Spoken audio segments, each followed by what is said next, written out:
welcome to the first of potentially many holiday streams. Hold on, let's see, do I have Christmas music? It's the closest I have to, like...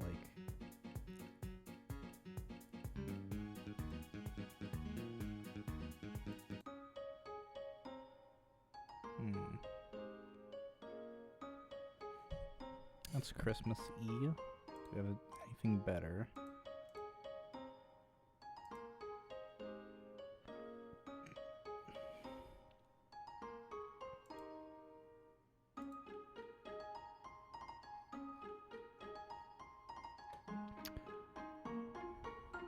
Yeah. Anyways. Give it a couple more minutes here and then we'll be hopping into the game.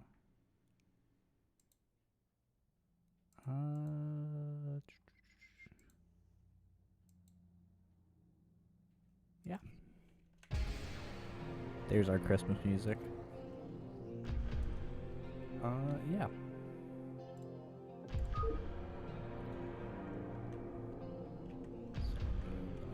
Yes, and here's our matches for today.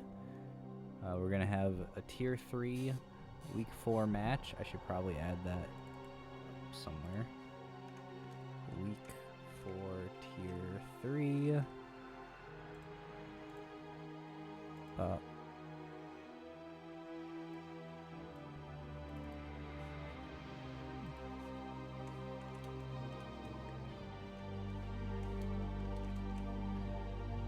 Here we go. Very, very excellent looking overlay. Yeah, so we're gonna go through 5 matches today. Oh, those are a bit unaligned. Let's fix that. There we go. That looks a little better. All right. Yeah, 5 matches today. Hopefully a lot of really good ones. We're gonna be seeing how our Tier 3 players have been improving over the weeks. And that's just about it. I don't know. Yeah, that's our show today.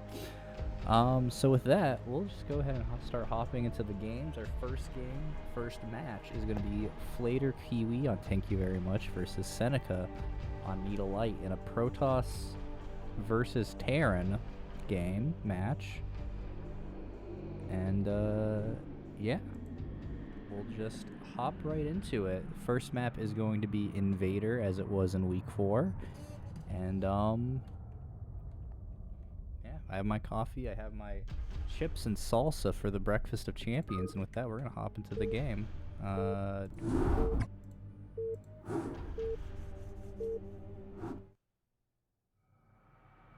we go. Alright, that's a good transition.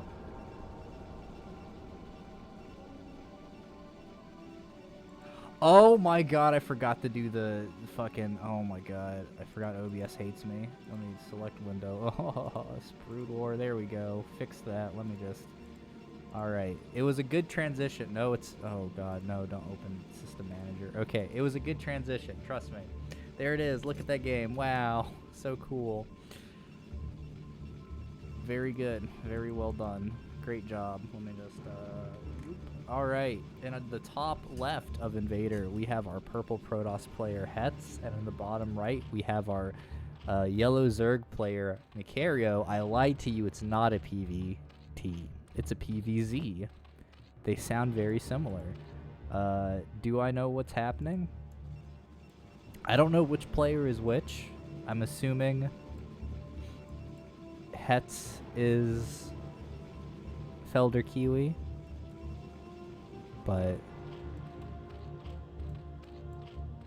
I actually have no idea. So we're just going to be calling them our yellow Zerg hero and our purple Protoss hero. And if you know who it is who in the chat, Mikeyro is Felder. Flater, Kiwi. Our yellow Zerg Kiwi and our purple Protoss Hetz.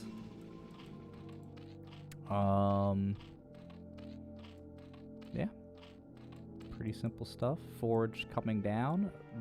Good luck walling this. I hate this map so much. Mikeyro.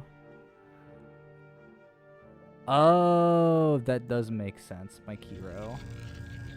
Mikeyro.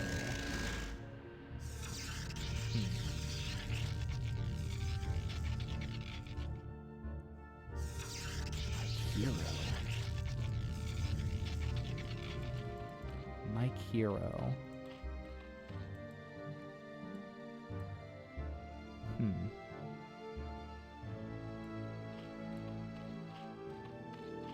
There's a lot of ways you could go with that name, I guess. Mikey. I think of the Mikey. It's definitely Mikey something. Mikeyro. Is that anything? Anyways, we have some Zerglings coming out. Looks like a pretty standard Zerg build. They're getting their third hatch before their second hatch, probably to maybe fake some aggression here, make the Protoss think that they're going more all-in than they actually are. Hetz, I don't think Hetz hasn't seen the third hatchery, so we do have a lair coming up. So if Hetz comes up here and scouts this, they don't know about the second base. So now, like, the mental math is basically that this player is completely all in on one hatch, and they might. So Hetz might do something a bit too greedy and get caught out. This is probably going to be like a 2-hatch Spire build, just because Mutalisks are really good, actually. They will end games very quickly. You know, especially if the Protoss, like if the Protoss doesn't read the Mutalisks and sets up cannons in their main ahead of time, then they essentially can turn off this entire base. And that's really bad. You know, the cannons in the natural provide some cover for the natural worker line, but the main will just be completely open if the mutas do come in. And it is going to be a very fast second extractors, and there's the Spire, so it is going to be a 2-hatch Spire. I think, honestly, with what Hetz had seen, I think they should be expecting Mutalisks. I think even if you're on, like, your opponent's on 1 hatch, 1 base, like, I think mentally you just have to account that it's probably going to be some type of Mutalisk thing, just because you can't really do Hydras off of 1 base, and so unless they're hiding 2 bases, they can't really do a Hydra attack. They could be doing lurkers, but like a 1 base lurker all in is a little weird. You have cannons up for that, like they won't really have the support to get the full bust, so that's not really an option. So I think like Hetz mentally should be going down the path of my opponent is getting Mutalisks. We do see the Stargate coming down, but this is still all kind of standard Protoss. Like, you're going to get the Stargate almost every game anyways.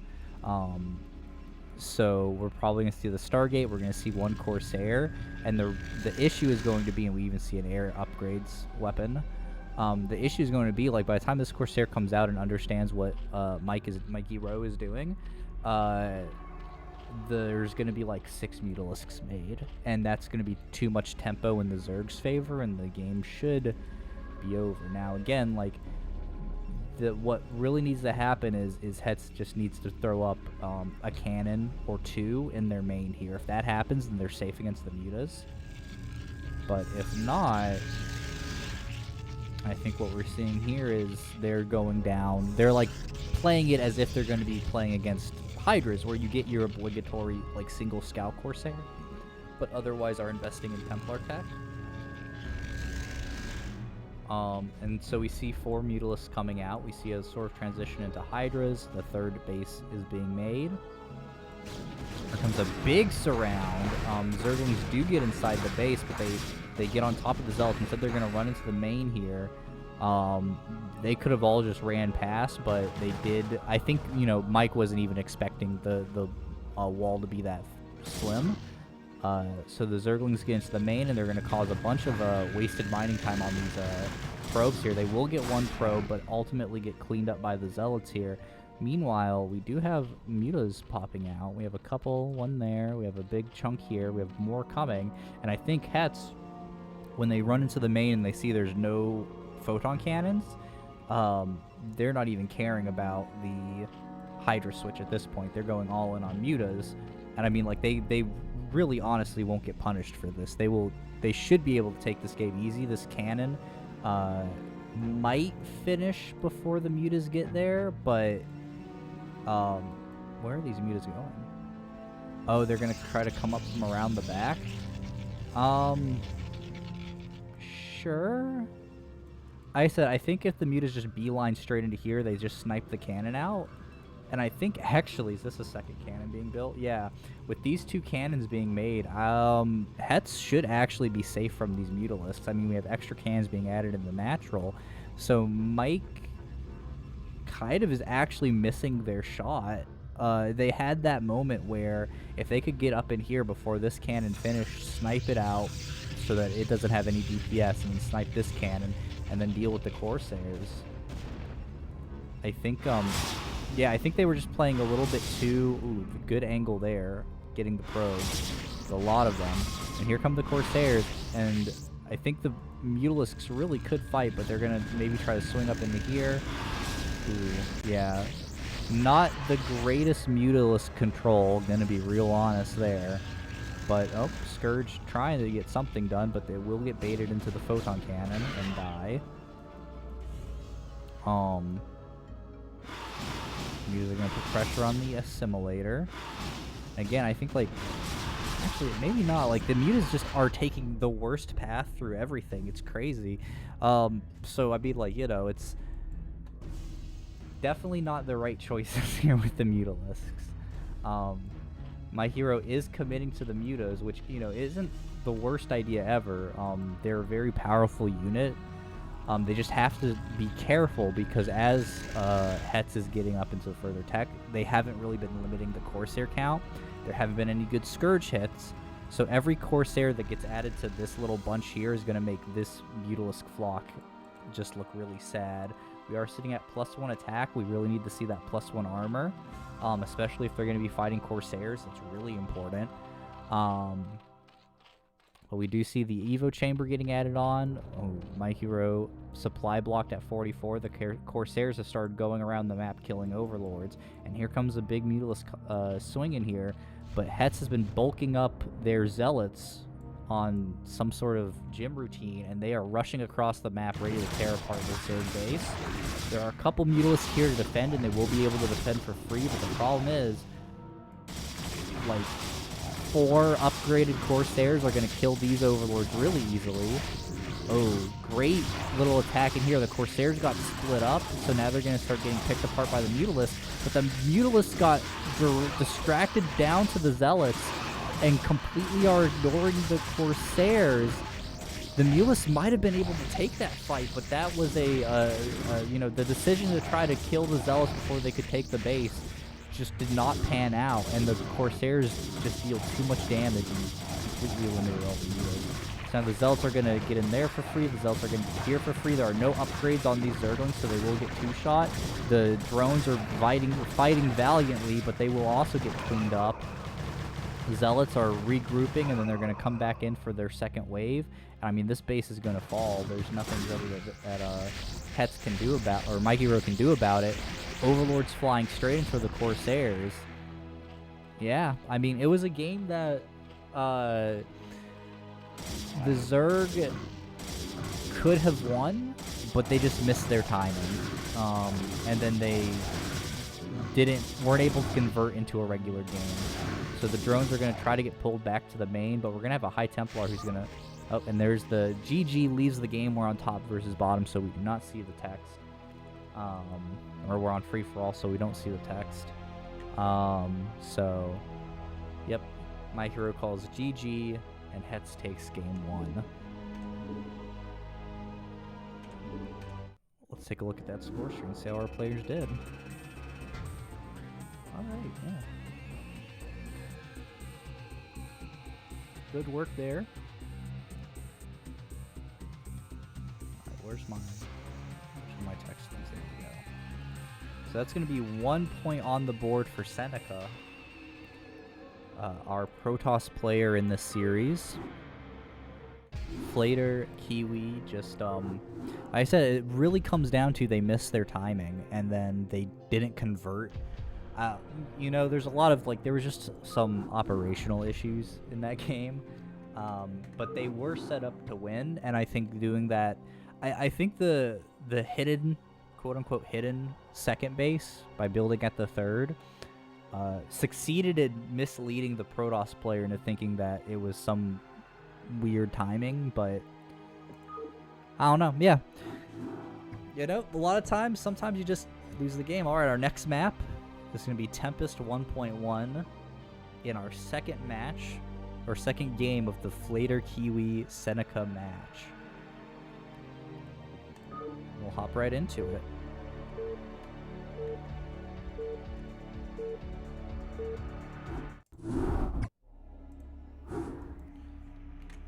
Alright. And in the top right corner, this time we have our Blue Zerg player, Mikeyro, sending their Overlord top left. But their opponent is not in the top left, their opponent is in the bottom left. And it is the pink Protoss, Seneca. I remembered our players' names this time. Yeah, this is probably a map. I don't know. Yeah, it's I feel like that first game wasn't very indicative of some. Seneca is not a legal name on BNet. They say it has a bad word in it, and I wonder if it's because, like, isn't there like a cigar brand of Seneca? Like, they're called Senecas? Maybe that's why? They say it has a bad word in it. What bad word is in Seneca? There might be because of the Seneca Indian tribe.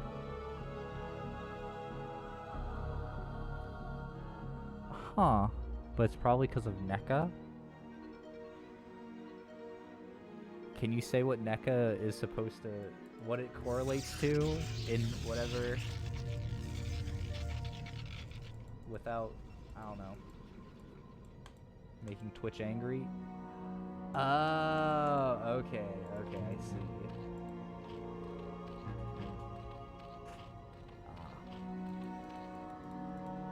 Huh. Yeah. That's something.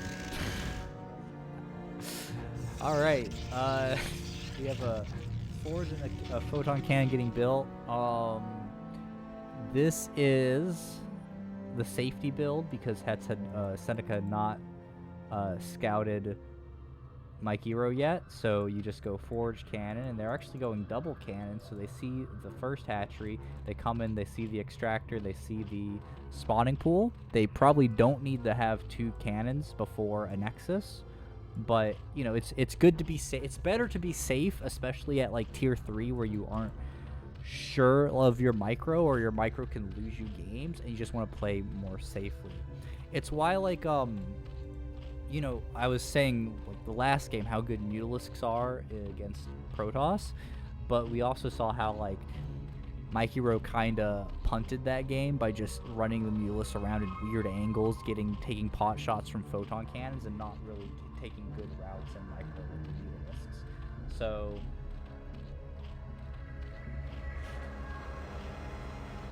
a lot of strategies can depend on your ability to micro within the situations that those strategies make. And so like in tier 3 and you know, that area, you kind of want to lean more on strategies that aren't as good but are but require less of you to be okay.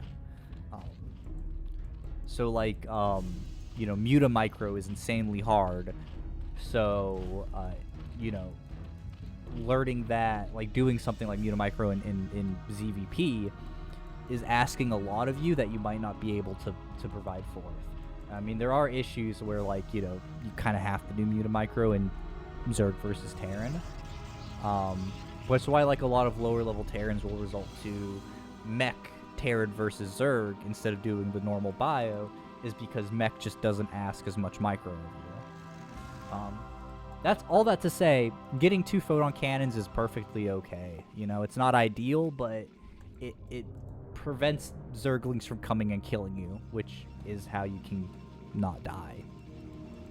Which is the first step to winning. We are going to see a Hydra Den here, so this is going to be more of a 3-hatch Hydra. We have our main, our natural, and our 3rd macro hatch in the base here.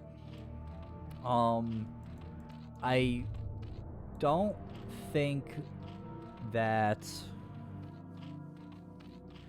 My understanding is that Zerg should get their 3rd base for free usually, especially if they're going like a 3-hatch Hydra. Now this is something that, you know, again, if you're a tier 3 or lower player, sometimes you just do it, but you know, that 3rd hatchery, like, you really don't need to get a macro hatch in your main until like your 4th or 5th one. Like, that 3rd one could definitely still be an expansion here or here, or even here, shit. But it does look like it's going to be a Hydra bust this game, which is going to be a little interesting to see, being as that the Hydras are actually going to be fighting uphill. The games that I played on this map, I think I just 2-gated every time, so I never really got into a situation where Hydras are trying to bust up the ramp, but it can't be good.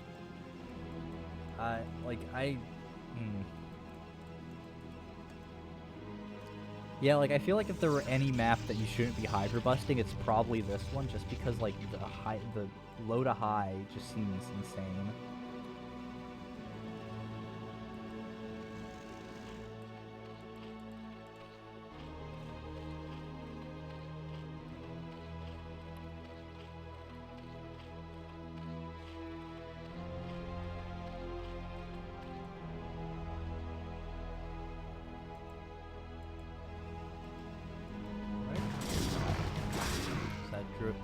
Zergling is going to get taken out. We have our first little set of Hydras here, and now we have our steady blue streak coming across the map.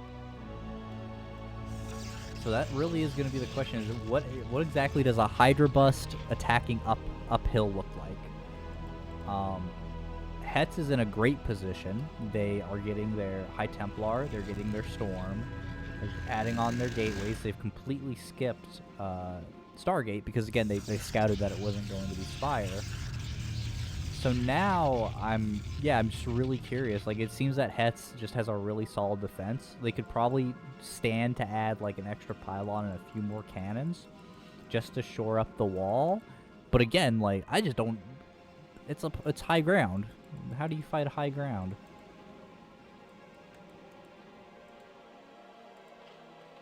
You're going uphill both ways in the twilight snow. Here comes a reinforcement flood of Zerglings, so maybe the Zerglings run up, find a break in the wall, or the Hydras force a break in the wall, and then the Zerglings try to hop onto the cannons as fast as possible. We are going to see a 3rd base expanded to up here. Let's see. Faster overload movement. And here comes the attack in. 1 cannon firing, 2 cannons firing. Huge storm. Oh my god. Yeah, that is a massive storm, and there's no way that this army is going to try to dive the cannons. It does work. Do buildings not have high ground advantage? This base shouldn't actually fall. The cannon left is going to stay on there. Wow, and it's actually not going to die. The Overlord is going to die here, and this has been completely terrible. I mean, we're looking at half the workers, half the supply, and Protoss took almost no damage. They lost... Did they even lose the High Templar? I think they might have lost a High Templar. But the Hydra's going to try to run up the map. They do finally get that 2nd Photon Cannon, and they're going to run to the base. Zealots are going to take it out before it scouts anything. Yeah, it doesn't even see the extra gateway, so they're not even really sure what the tech is on. And I mean, yeah. Zerg is really far behind. Now, they might not lose the game unless they go unless they just start moving every unit that comes out. If they switch to be a bit more defensive, they should be able to hold out. They might lose the third, but this is just going to snowball in Protoss's favor. There are 2 sunken colonies in the main.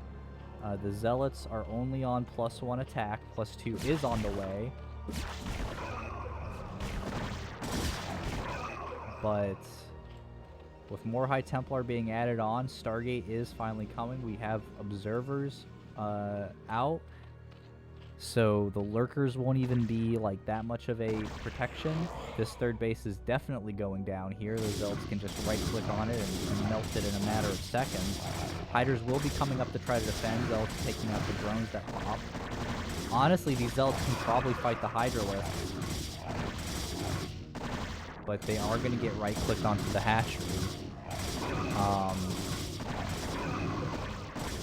Oh, the hatchery might live. Oh, no, yeah, the Zealots turn around. They probably...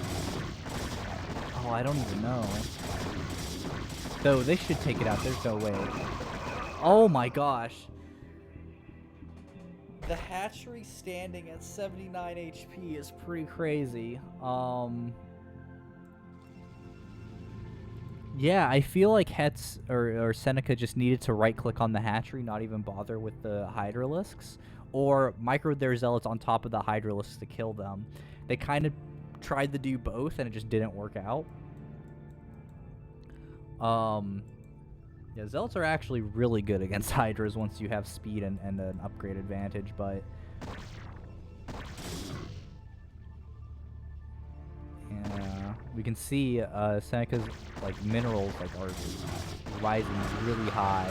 We are seeing some storms come down. We need to see a second one. Okay, we are taking out some more Hydras, but all the High Templar have been picked off from this battle group. We have a couple in reserves, a couple of observers not really doing anything. Again, the Zealots aren't really being microed to get on top of the Hydralisks. They're just kind of being A-moved at them. You really need the Zealots to actually get a surround and, hit. Oh! That's a good storm. Yeah.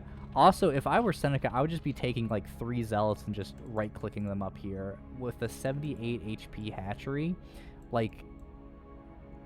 a drive-by stabbing could absolutely take this out. Just take a couple of Zealots and just start poking holes in the Zerg's inflatable. Just got here in time to see Seneca play. Yeah. They've been doing well this game. It's been a lot better than last game. I honestly thought that the game was over after that failed push, but they've managed to secure a third base, and they're at the very least going to be able to defend it.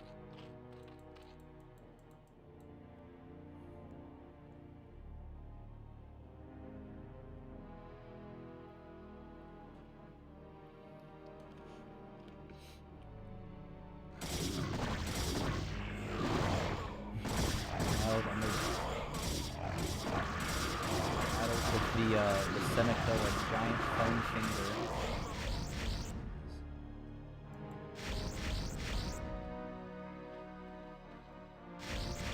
Seneca's been really good at sniping out the High Templar this game, forcing Seneca,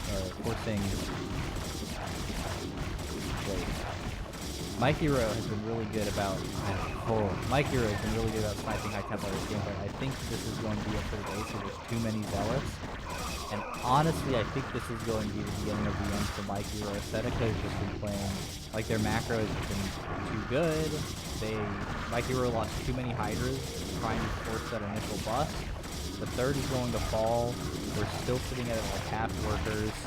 So Seneca, we do have a lurker coming up. No observer with the army. They're all still waiting back here. Yeah.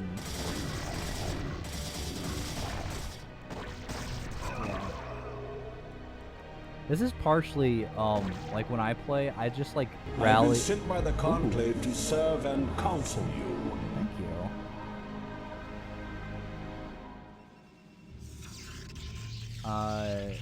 Yeah, no, when I play, I like rallying my robo to just the middle of the map because that is so obvious that you have observers sitting there doing nothing.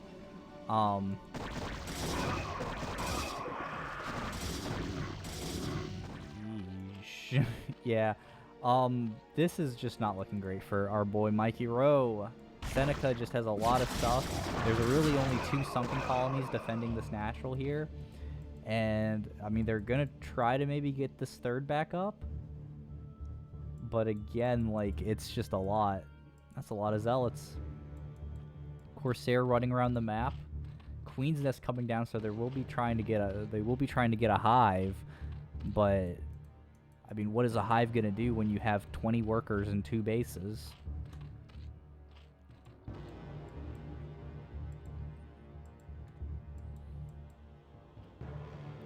Alright, here comes the big push. Well, Conga line is waiting behind that plus. Like here comes, yeah. Here's the big push. I think these are +2 zealots, +1/+1 hydras. So once the zealots, especially as you can see, like just getting on 2 zealots on top of a sunken colony, are absolutely tearing through it. We have this entire, like, this army's being held back for the go-ahead. Storm is going down there. Still no observers rallied with the army, but that's okay. We might see another storm on that lurker, but instead Seneca's just going into the main, and this should be GG. They have access to all the production, all the tech, all the lurkers. And yeah, there's not really much Mikeyro can do about this, down to 18 drones and dropping fast. And Seneca's going to clean this up, get their 2nd win, and take the match.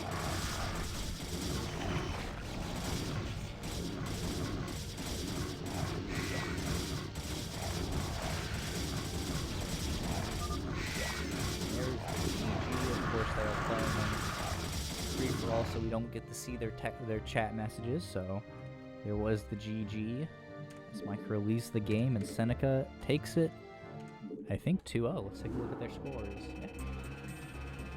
Good play from both our players. Alright, on to our score screen right here. Seneca takes it 2-0, picking up the first win of the cast for Need a Light in week 4. And we'll just move on to our 2nd match. Thank you for both of our players, and congrats to Seneca. Our next match is going to be JtotheT versus ramvid 01. And level. And this is going to be a Zerg versus Terran. So a lot of Zergs today. Ramvid, our Zerg player. JtotheT, our Terran player. First map, as always, for week 4 is going to be Invader 1.0, and we're going to go ahead and hop right into our next game.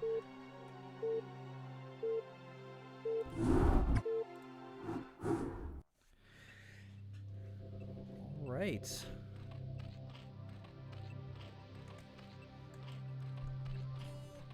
This time our Zerg player on Invasion will be spawning in the top left. It is Ramvid as our blue Zerg. And in the bottom right, their opponent, the purple Terran, JtotheT.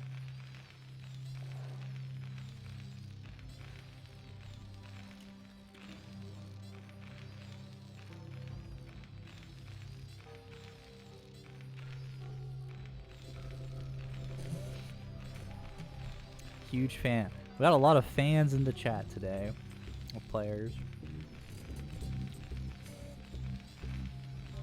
Love to see it. To sell like CPL branded team like foam fingers or the little bead sticks that they sell at ASL.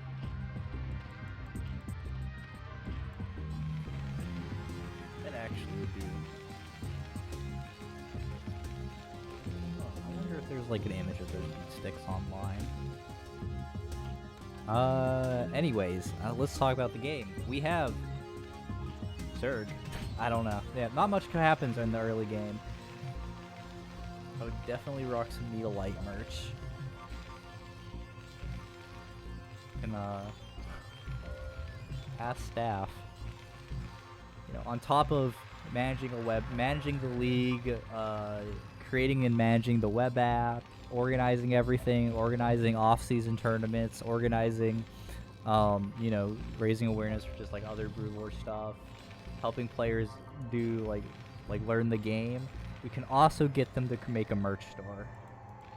I think they would like that.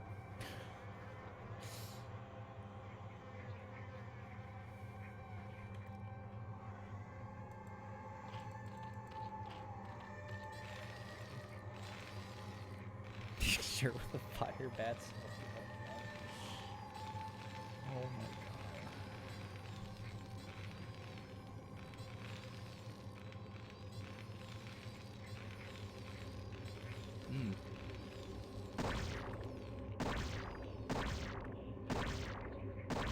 JtotheT making the wall in with their supply depot and barracks.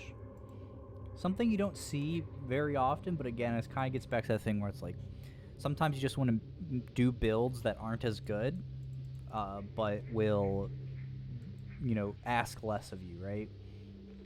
So you could build the supply depot and barracks in your main, and then like have your bunker and command center and the whole setup here. But having a wall in with a supply depot and a barracks at like one of your vulnerable spots is like, it doesn't ask a lot of you. Even if, like, I don't know, if the opponent goes, like, for a weird Hydra bust, they're, like, killing a bunch of valuable infrastructure. I don't know.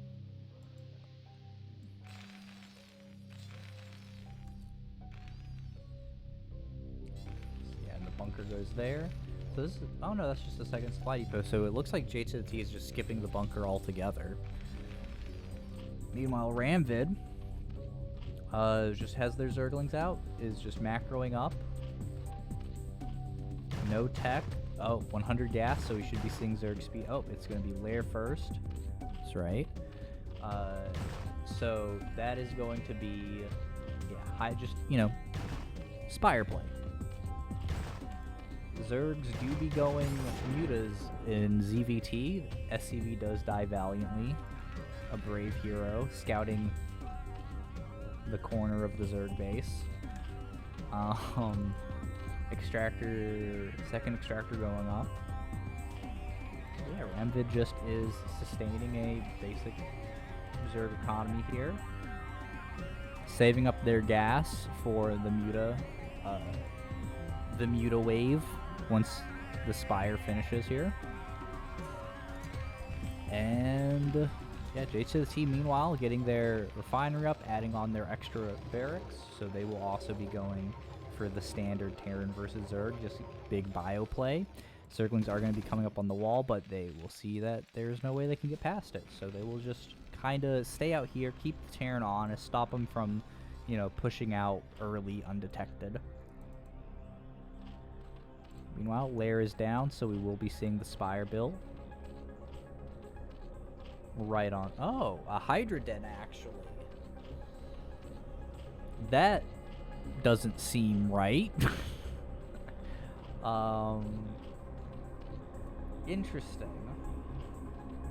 Are the Hydra Den alright. I guess ramvid just decided that we're going Hydras this game, which can't blame them. Hydras are a pretty good unit. Is this going to be a lurker rush? We're going to have to keep an eye on the tech there and see if lurker aspect begins at any point. Terran does push out, kills that initial wave of Zerglings. We have the money for something here, and we do see that lurker aspect, so it is going to be a lurker rush. Which is interesting. Terran does have their comsat stations going down. They do have an engineering bay for missile turrets, but no turrets up yet, although they will have plenty of time for it. These could just be defensive lurkers, and ramvid just wants to maybe get their third base up and macro hard.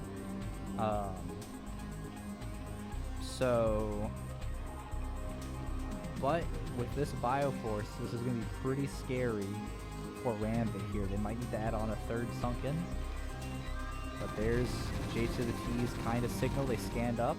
Oop, Overlord does dip into safety there. But this little bio army shouldn't actually be able to, you know, bust, especially, okay, we are going to have a third sunken added, and then as soon as Hydra aspect evolves, lurker aspect evolves, the hydras will turn into them and really lock down this expansion. Missile turrets are being added up. They did scout the lurkers. Well, scouting the hydras scouts the lurkers. You know where they're going if you see hydras this early. We also see a bunker being added right here. That's just a, I think that's because normal Marines aren't range parity with lurkers, but Marines in a bunker are. But yeah, 3 lurkers coming up. JtotheT is just going to try to barrel down. I think if they try to push this, it'll end really badly. What JtotheT wants to do is just keep them honest. So, like, if the lurker pokes out, you dive in, pick one off, or lose a Marine. Ooh, this is awkward. Ooh, and then the Marines have to get out of there. Oh, they get slowed just in time. The Zerglings are going to get on top of them and finish them off. They needed the comset sweep so they could have cleared that 3rd lurker, and that would have been a really good trade. Back at home, we are seeing a switch into mech. JtotheT has a lot of banked up minerals. They haven't really been macroing effectively this game. And now there's a huge Zerg push coming down that is looking a lot scarier than it was 30 seconds ago.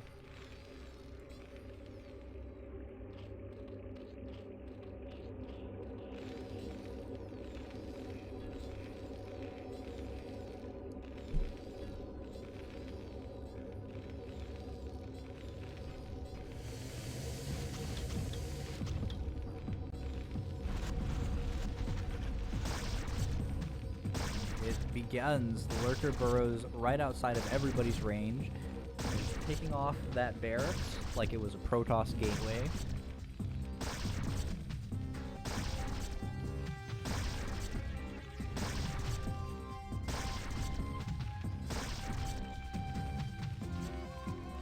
JtotheT just adding on extra infrastructure. Oh, okay. Are they just going into battle cruisers? I mean, 2-base BC is...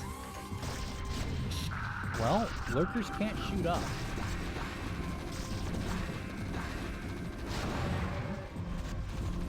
We do also have a tank here, so completely turning off the lurkers, as they won't be able to put any pressure on. We do see ramvid upgrading into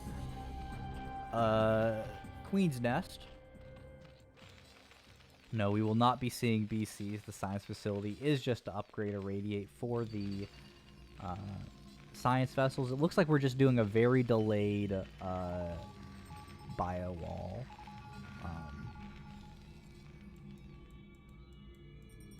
But ramvid adding on their 3rd base, and we are going to see a more traditional Terran army from JtotheT.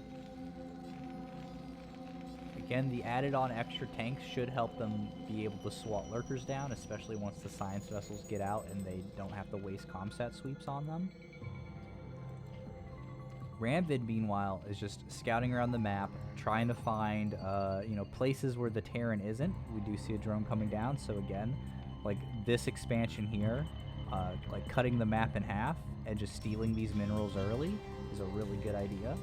Especially since JtotheT won't be looking for it, essentially, right? They're more worried about not dying to lurker pressure than, and then so like once they do push out, they're gonna be looking to like try to take a main or take a 3rd, but there's gonna be this hidden 4th down here in the bottom left that they won't even be aware of. So that's a really nice move by ramvid. We do see the Spire come down, same time as the Hive is researching. So we will be seeing, well, the Spire is probably just for Scourge for the vessels. And we are going to be seeing a Radiates thrown down on the lurkers that are out here. And that should slowly whittle them away. But once this Hive finishes, we will be seeing Defilers, and we're going to have a Zerg who's on 4 gas. Which means they can get basically whatever they want, which is a bad spot for the Terran.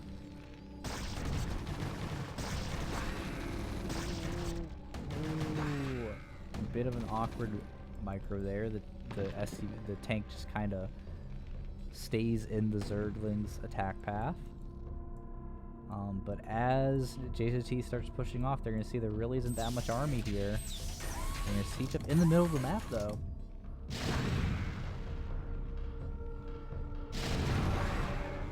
Okay. Takes out that final lurker that's out on the map. Adrenal glands for the Zerglings are going to make them extremely powerful. And then, but ramvid adding on, but JtotheT adding on fire bats to help deal with the late game Zerg. We do see that Defiler mound finally starting. So, yeah, it's going to be an interesting setup here. I mean, we have tanks, which are going to completely slaughter. We have a lot of tanks, actually. Wow. Yeah, there's a very powerful Terran army here. We're getting vulture speed. We're getting wraiths. Why are we getting wraiths? What's happening? JtotheT paid for the whole Terran tech tree. They're gonna use the whole Terran tech tree, apparently. I mean, I actually don't really hate wraiths, because like just using them kind of as a Corsair light to fly around, snipe some overlords, and just keep tabs on the Zerg isn't the worst idea. But is it going to be better than Defilers with Consume and Darkswarm? And that remains to be seen. And by remains to be seen, I mean highly unlikely. Clay saying Ram cooking. Yeah, they really are. I mean, like, this is just good, solid Zerg play. Ooh, hold on. Did JtotheT scout that bottom map? They didn't. They just moving down here. Which is interesting. I'd almost be, as ramvid, I would... Oh, okay, they're coming down to take this base. The Zerglings can get on top of the SCV. I guess they wouldn't have been able to, even if they tried. But... no speedlings. Yeah, that was... I think they're just now getting them, which is interesting. But we also see Burrow, we see Flyer Carapace for the Scourge. And then here comes the big push across the map. Now, a bunch of tanks in bio is extremely scary. And, oh geez. Nope. Okay. D-Matrix down, protecting the siege tanks. And they're just going to be taking out this third base. But again, like, really, Ram already has a third base here, right? So this is going to suck, but it's not going to be terrible. They could always move it over here, and this is a much easier base to defend. But if Ram nukes a lot, they lost the Defiler getting this Darkswarm in place for a base that's already falling. Yeah, I'm not sure I'm a believer in this. We do have irradiate energy, but we don't have irradiate micro apparently. We do see the Wraith kind of sweeping across the map. He is gonna probably catches some of these Zerglings. Nothing too crazy. No replacement Defilers mage yet. Both players just kind of taking their time to figure out what they want to do. Saving up as much money as possible before they decide. A couple of drones, yeah, they really are just chilling out here. Yeah, no, this is actually a really scary spot for ramvid. There's lurkers like on the high ground, but again, like you set some tanks up, siege them here, they start hitting this entire base. You really don't have much you can do. But he needs to actually start that fight. If ramvid gets another Defiler out, then, like, you know, you're just probably not breaking this ever. And there goes the siege. Ramvid going for the backstab, sending some Zerglings into the fire here. But if they do come... No, yeah, they're just going for the backstab on the main base. Both lurkers are having to reposition. Science Vessel's just coming in. They don't really see anything stopping them. The tanks do need to move up to start fighting the sunken colony. Zerglings running right into the bio. Overlord running into a Wraith and a missile turret. And, I mean, yeah, this game feels like it should be ending soon. Ultralisk Cavern on the way. That Defiler is finally coming out. And it really, it's just on the impetus of JtotheT, like, he just has to get up here and start sieging. If he's able to take out these sunken colonies before that Defiler is able to Dark Swarm, if he's able to kill this expansion, then ramvid's in a really bad spot. Not even to mention that one Science Vessel is gonna get idly taken out, but not even to mention that you know, there's Science Vessels here to plague or irradiate the Defilers, so he's gonna defend some Zerglings, some drones, I guess. But again, like, there's just nothing here to actually fight this army. Ramvid's at 53 supply, so less than 20 supply is an army. It just, yeah. The bio needs to the tanks just need to line up here, get rid of the Sunkens. Call it a day. Ultra Cavern is finished. So we could be seeing a few, well, we actually can't even be seeing a few waves of Ultras because ramvid's stuck at 60 supply. Scourge have killed all the Science Vessels, though.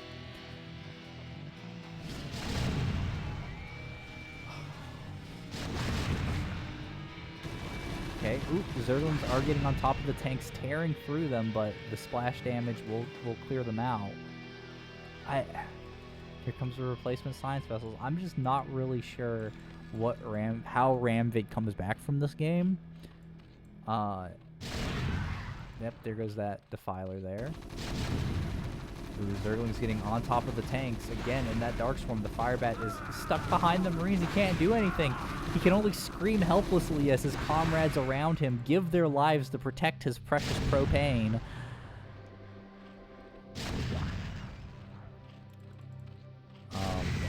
I guess, see, I think JtotheT is just saying, you know what, I can get battle cruisers.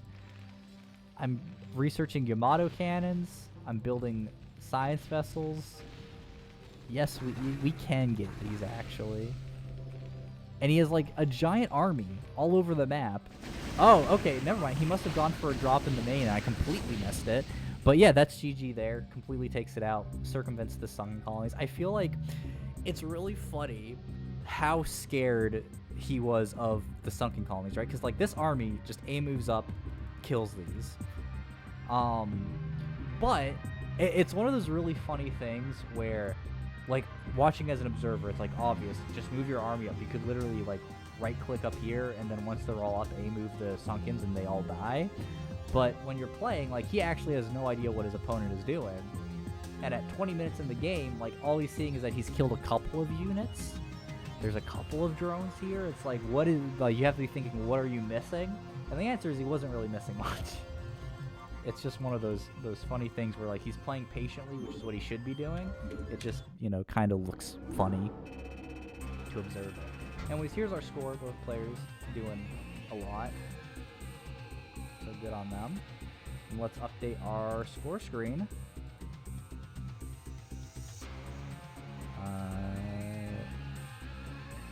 Where's my score screen? So that's going to be 1 point on the board for JtotheT.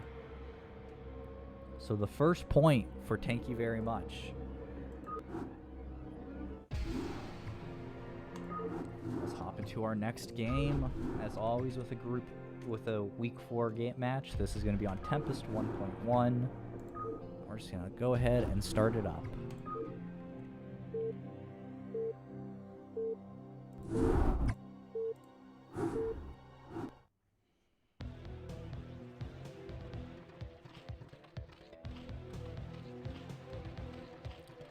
And in the top right corner, in the bottom left corner, top right is nothing. Bottom left corner, we have ramvid as our blue Zerg once again, and on the top left we have JtotheT as our red Terran once again. Tracy. Yeah. I know nothing about this matchup, so you know, he's scouting counterclockwise, which I think is right on these maps, since the expansion is always to the counterclockwise position.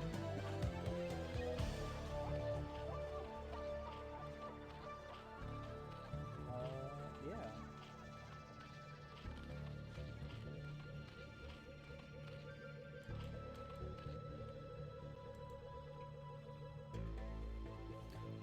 I'm not really sure how the first game informs how we're looking at this game. It definitely seems like it's interesting because it seems like Ramvid's macro wasn't quite where it needed to be late game, and it seems like JT's macro wasn't quite where it needed to be in the early game. Like, they delayed getting their extra barracks and all their tech really long.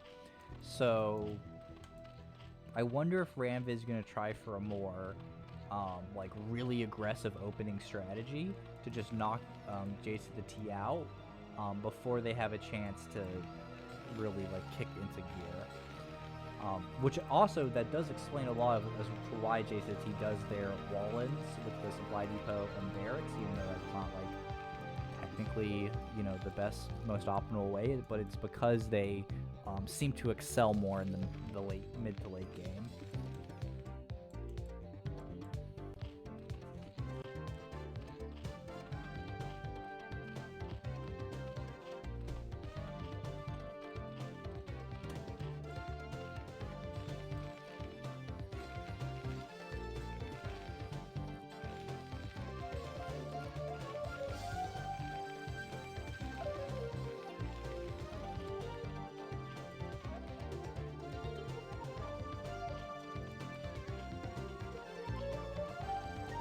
2 SUV scouts is going to find Ramvid, see the spawning pool, see the hatchery.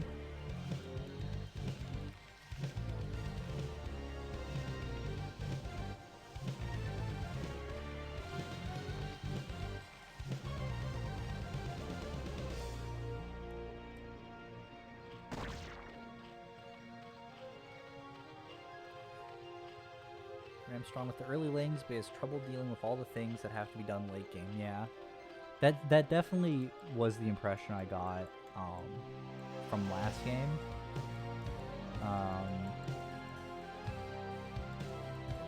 Where it seemed like, you know, like their play like wasn't necessarily bad. It's just like in the mid to late game they were just falling off on like doing stuff,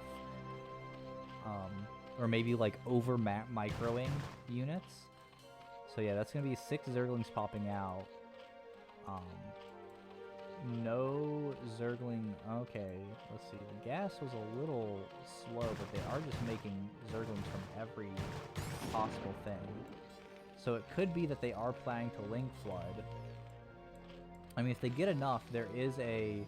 looks like a 2-unit wide gap here that the Zerglings, if they can just barrel down these Marines, they can get inside. A drone is... a lot of drones out on the map. Looks like they're being sent to mine. We have a couple of Zerglings. Yeah.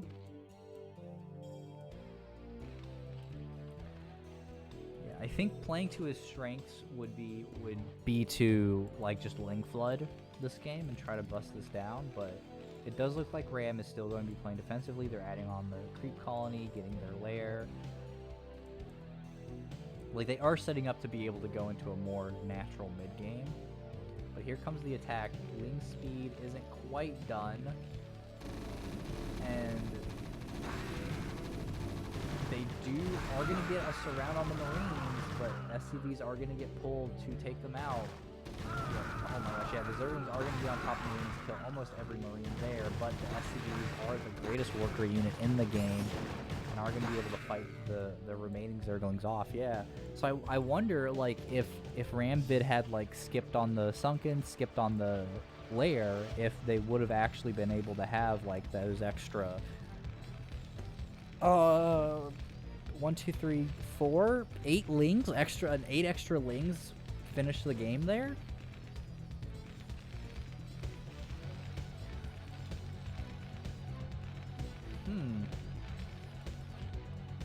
But yeah, as it is,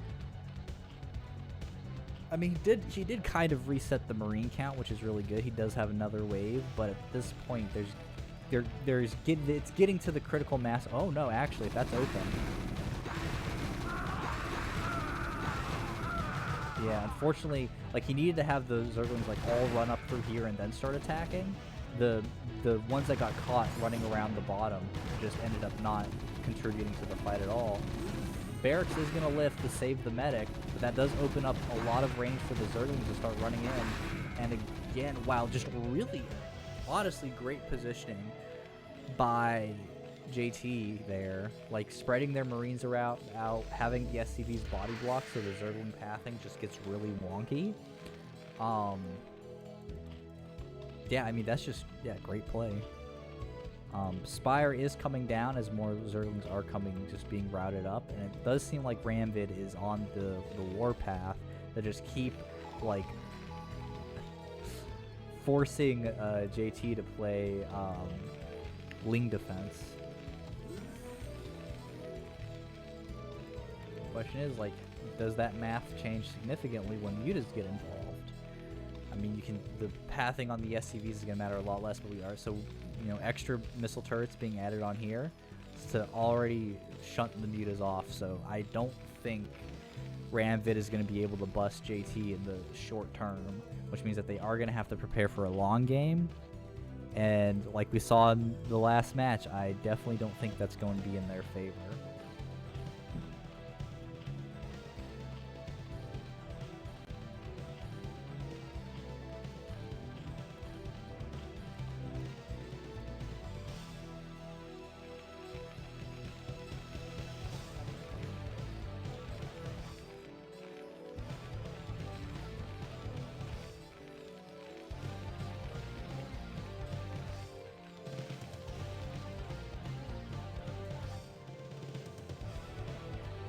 Right, mutas are out. Then they're going to start picking off of the Marine.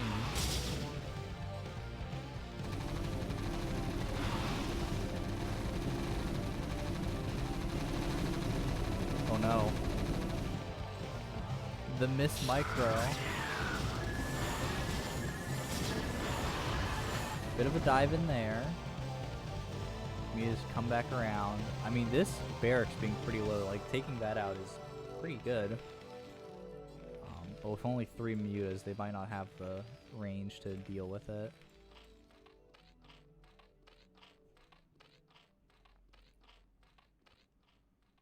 Right, another wave of mutalisks coming out. These mutas flew all the way home. They're going to regroup up and then go in for a second strike. See, that sort of second phase of Terran for JT. Add on the extra factory, add on the extra barracks, start getting upgrades from everywhere. Hope scan catches that the mutas are coming back. Big stim there. Again, just waste the medic energy. Always good. Ooh, now the Marines are coming out. Mutas are going to try to dive into the main. Ooh. Found the worst possible angle they could take. I think, yeah, we've seen this with the last match as well, is that, a lot of the muta micro of what makes, of what's so impressive is when, higher level players are able to make their mutas, like, perfectly dance outside the missile turret range and still get their value. Like we saw it in the last match, we're kind of seeing it this game where the mutas are flying in, and there are like some angles they could take, but then like they just get a little too close to the missile turret and then take a couple of free pot shots without getting any value, getting any damage. Ooh, coming around, taking out the Academy. If they actually get this kill, that'll delay the Terran a little bit. But they dive out, just force the Marines to kind of, you know, kite back into the base. Zerglings run up into the main. That's a pretty large force getting on top of the SCVs. Next they're going to have to fight the Marines, but again, wall pathing. They will not be able to... That medic is doing great work. And the mutas are going to dive in, get the academy, start work on the engineering bay, and they might actually get it. That would actually be huge, as they will also get a halfway finished armor upgrade. And the SCV, they do get it. Now they have to run out before they lose one muta. I think one muta is worth an academy and engineering bay. Maybe. It definitely has delayed the upgrade timing, so the Marines are going to be stuck on +1 attack, no armor for a while. Here comes the next wave of Zerglings. And then ramvid is also getting up into Hive. They've taken that third base across the map, so they are getting like a pretty healthy count. A small Marine hack force is moving out, and they are going to attract the ire of this Zergling batch and be completely wasted. I mean, ramvid has a lot of really good momentum here, but they need to, like, you know, be ready, right? Like, that was only a small Marine force. There's still a huge amount left. And so ramvid needs to, like, find a way to deal with that, right? Because Mutalisks and Zerglings aren't going to be the answer. They're going to come and try to snipe the engineering bay again. It was really good the first time. It's going to be significantly less good this time. Not even getting one Marine for one muta wasn't great. We're going to see missile turrets added to the back to be able to defend these important tech structures. More Marines are just going to get rallied back here. Because again, like, I mean, we're seeing a lot of the value of the mutas is just forcing the Terran army to stay moving towards their base instead of moving towards the Zerg base. Zergling's going to come up, not really getting us around, but they're picking off a couple of Marines. Zerglings are basically free at this point. The only thing they cost is larva, which one of the unfortunate things is ramvid does not have a lot of. Whoa, geez, that mutaflock looks significantly more damaged than when we last looked at it. A lot of really low mutas, so ramvid can't really risk diving in again like that. Second engineering bay being added on to help increase the speed of upgrades. Science facility is finished, so we saw the irradiate being upgraded earlier, so we should be seeing science vessels coming out sometime soon. Another barracks, another starport being added on. Science vessel started. We are at live. We're at Hive Tech, adrenal glands, defiler mound, third gas. So ramvid, like, both players are kind of in a position they sort of want to be, except ramvid is 20 drones behind their opponent, which isn't the worst thing. Zerg can operate on a few less workers than their opponent, but like, you can really see the cost of losing all these Zerglings and putting on all this pressure is present in the worker count. Mutas are going to be taking pot shots at this factory. This one is going to get picked off. It looks like another might get. Nope.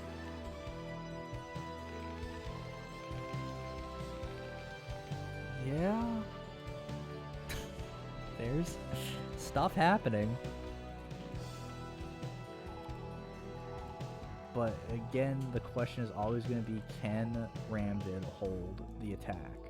That's a lot of Marines. There's 3 Sunkens. The Sunkens are on high ground. But, like, where's the army, right? We have Zerglings to backstab, that's good. We have Zerglings over here to backstab, that's good. We have some Zerglings in the main, and we finally have Defilers. So, we have Defilers, we have Scourge for the Science Vessel. So, this should be a pretty straightforward defense from our Zerg player. That Defiler is even so happy about how good their defenses are, he's doing a little dance. Oh no, the defensive Zerglings are moving out. So if ramvid actually tries to attack with all these Zerglings in the main, they'll get slaughtered by the chokes and like the Marines that are there. And then, oh no! The Defilers are getting caught out on the map. That's really bad. And there's the irradiate, so there's not even, he's going to consume some things, try to just dark swarm those Zerglings, keep them safe.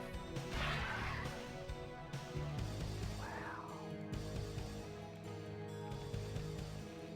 You can see there's mutas up here. Like, these mutas probably could, you know, dash over here, kill Marines, dash over here, kill Marines, and then start taking pot shots at infrastructure, but again, there's a lot of stuff happening in the game here. One, as Science Vessel does get taken out, that's really important, but we need to have the Defilers replaced. I'm not really seeing Defilers anywhere. Yeah, Ramvid on 24 drones really hasn't been improving their economy much. Plague is coming down. That's a really big upgrade here. I think Plague is going to support Ramvid's playstyle a bit more, just because getting everything low and then being able to just swarm surround them seems to be, you know, more their type of gameplay. But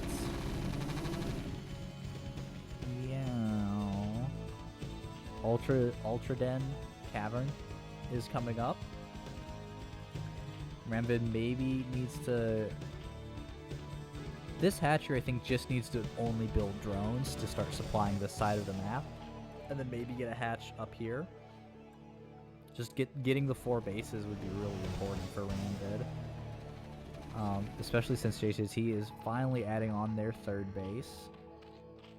Terran on 2 bases can play a game. Terran on 3 bases is going to win.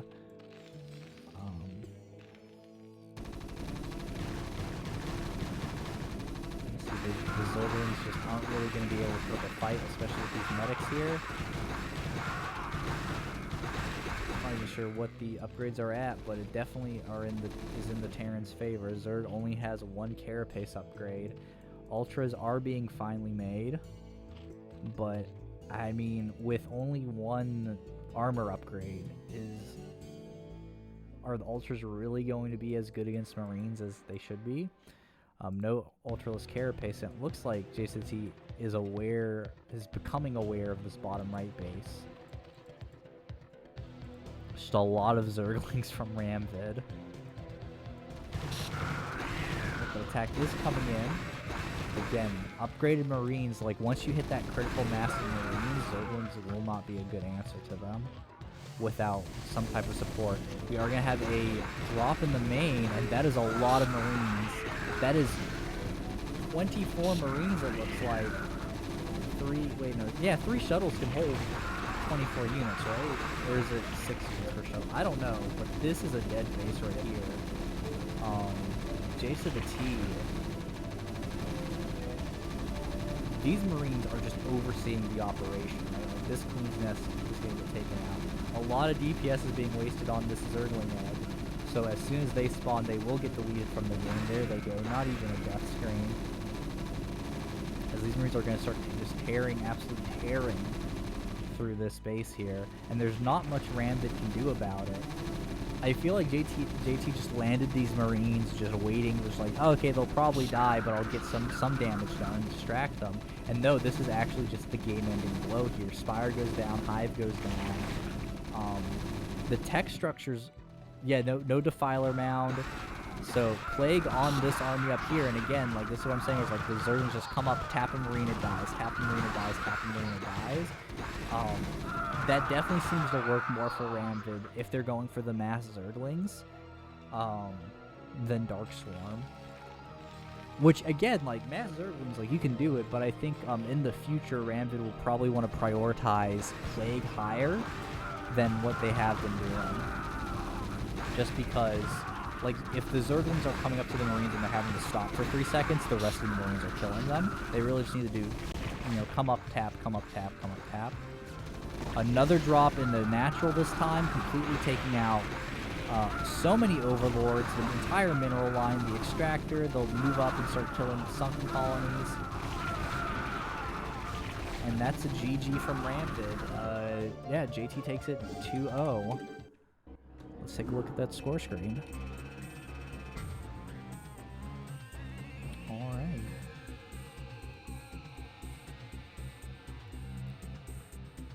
So that is 1-1 in matches of our 2 teams this week. So let's see which team is going to get the advantage here with Millennium versus Marty. Both teams can get in the lead, but right now neither of them are.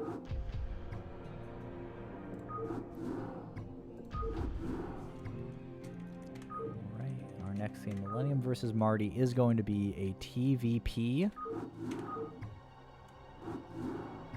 Let's open it up. And as always, our first map is going to be Invader 1.0.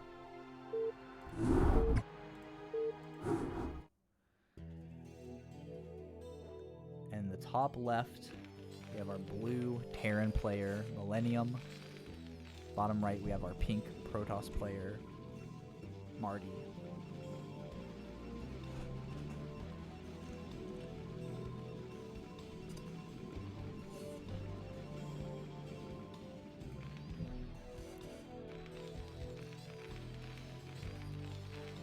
Take this moment, have a little snack, drink my coffee while both players are deciding how they want to play this game.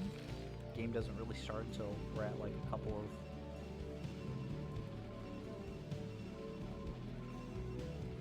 we're a couple pylons deep anyways. No proxy pylon out on the map. I'm not even sure where on the map on this map is buildable, so there's the supply depot and the pylon. Ooh, the pylon was a little late for Marty, I think. So they're going to, their 10th probe is going to be slightly delayed.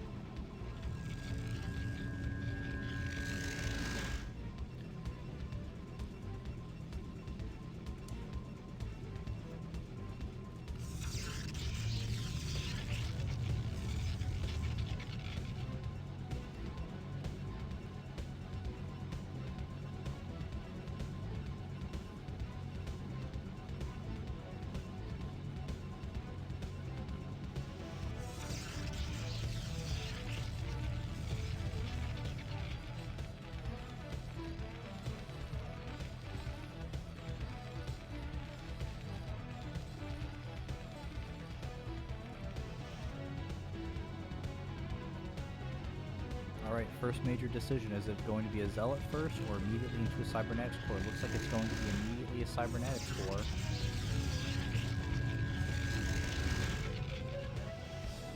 Okay. Looks like Marty is just probably not going to get that first Zealot. You don't really need it unless you're planning to be fairly aggressive. So we are going to be looking at more standard, just regular aggressive game.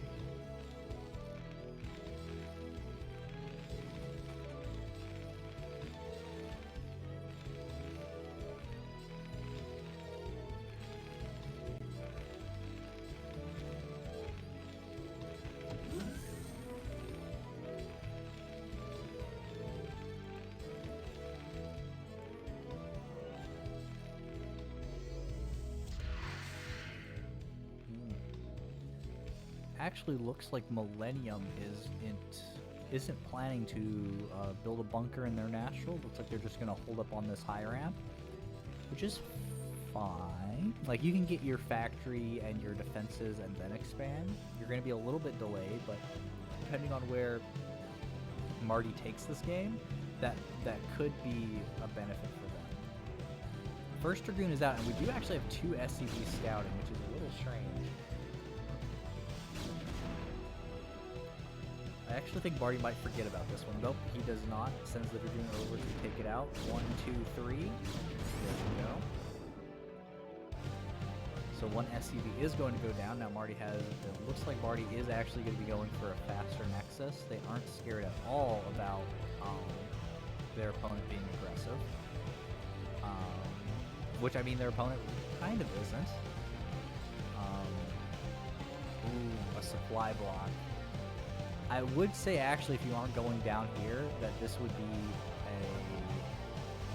be an aggressive timing attack, but that supply block, delaying it by like 20 plus seconds, is going to be really painful for Millennium. If this is supposed to be going into a more aggressive strategy, which it looks like it is. I mean, they haven't started a bunker, they haven't built the command center to land onto the natural. So, yeah, like you can see that supply block unlocks. They start their machine shop, they add on an extra factory, an extra supply depot, start their work. can kind of see they've been tilted. They're stuck at 16 SCVs now, and they aren't producing any more. That probably is that supply block tilt where you just start forgetting small things. So Marty's getting their expansion up, adding on extra gateways, adding on extra dragoons, getting their robo. And I mean, I think that, you know, like, they're going to see the attack coming way ahead of time, and they're going to have plenty to deal with it, right? They're going to have 3 gateways, pumping dragoons, and, you know, Millennium's attack force isn't really going to be able to be on party with that because of that delay.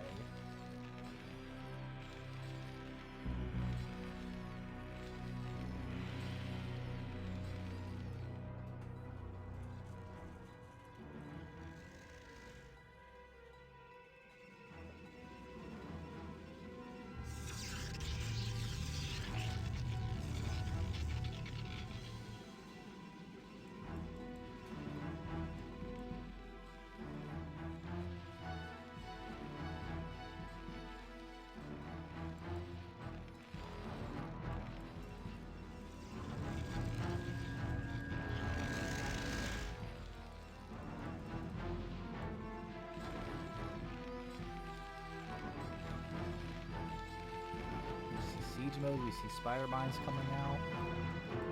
We already have the observatory finished up. We're already getting into the citadel. If, like, literally, if Marty goes into Templar Archives and gets a single Dark Templar, this rush can't work.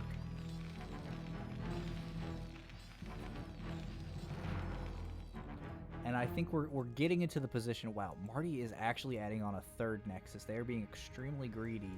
They're saying, I am insanely safe, you cannot touch me. Try it, bitch. Like, you know, it's just like, this is genuinely very risky. I would almost not be surprised. With 3 tanks, if, like, they come up and they siege up, like, right here, and then just start inching towards the natural expansion, Marty's actually going to be in a bad position now. If they catch wind of the 3rd base, like, the vultures just kind of have to come up here and start killing probes. SCV is going to come out, get sniped by the scouting dragoon. So I think, you know, Millennium isn't really going to know what is happening here. We see a Stargate coming up.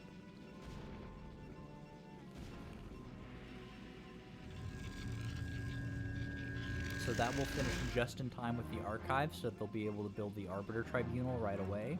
We're still on 3 gateways. We could add a couple more, and I think be okay. But yeah, that supply block really hindered Millennium's ability to field an army to fight this. Now, siege tanks are amazing, but they have to get into position first. And Marty knows they're coming, but usually the correct response is to bring your dragoons up and force them to siege on siege across the map. Like siege on siege here, siege on siege here, on here, here, here, to delay them coming up as long as possible. But here they come. They're kind of attacking up the ramp. They need to dive on top of these siege tanks now. The siege tanks aren't sieging. There they go. They need to dive onto that siege tank. 2 volleys kill it. And there goes that siege tank. Now they need to back up while these ones siege up. They're going to get 1 shot in. But again, once these Marines die, once these Vultures die, these Dragoons aren't going to be able to do anything. Now the Spider Mines are landing here. We need the Observer out. Oh, he is trying his best, but he really just needs to back up and wait. And recognize, which he might not, I mean, he does know that there's no expansion. So he can recognize that, like, as long as he stays alive on 3 bases, he's fine, right? Shit, make a fleet beacon, make a second Stargate, just start pumping carriers, right? But there's the extra gateways. We can see a pylon, some more gateways added, or some more gateways added on up here. I think, yeah, the general rule of thumb is you want to have twice as many gateways as your opponent has factories, so going up to 5 is going to put them a bit ahead on party. Zealot speed just finished, so Zealots are now going to kind of complete Marty's fighting force. The Observer can move right over here, give vision on the Spider Mines, and then the Zealots can kind of run in, maybe try to drag them onto the siege tanks. There's a shuttle, actually, so again, Zealot bombing the tanks is another really great tactic.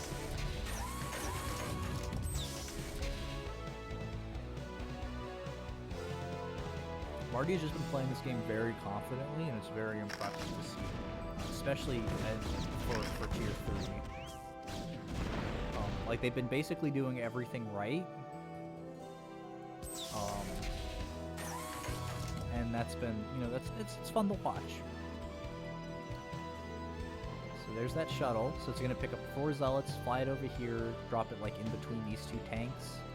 And if they drop it right here, like drop them right here, the Spider-Man will just come over, kill the tanks for them.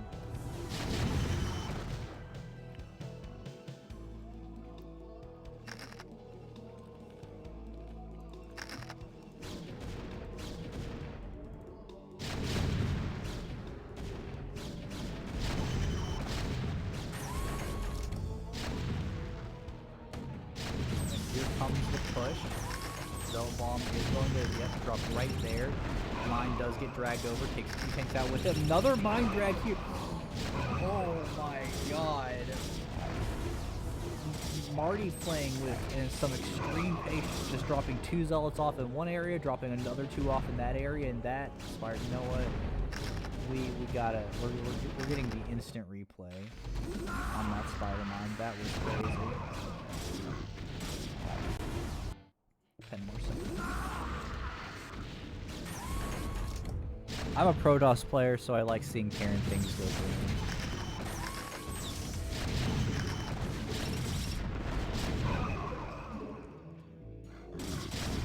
The second one. How many things? Oh, both. Oh, it's because both Spider-Mines go off. And the Zealots lived.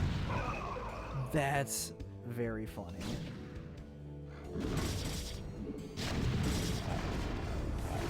Anyways, yeah, that's hard to come back from. I think Millennium, they're on 1 base, their entire army's dead. They've lost control out on the map, their opponent is teched up. Yeah, that was huge.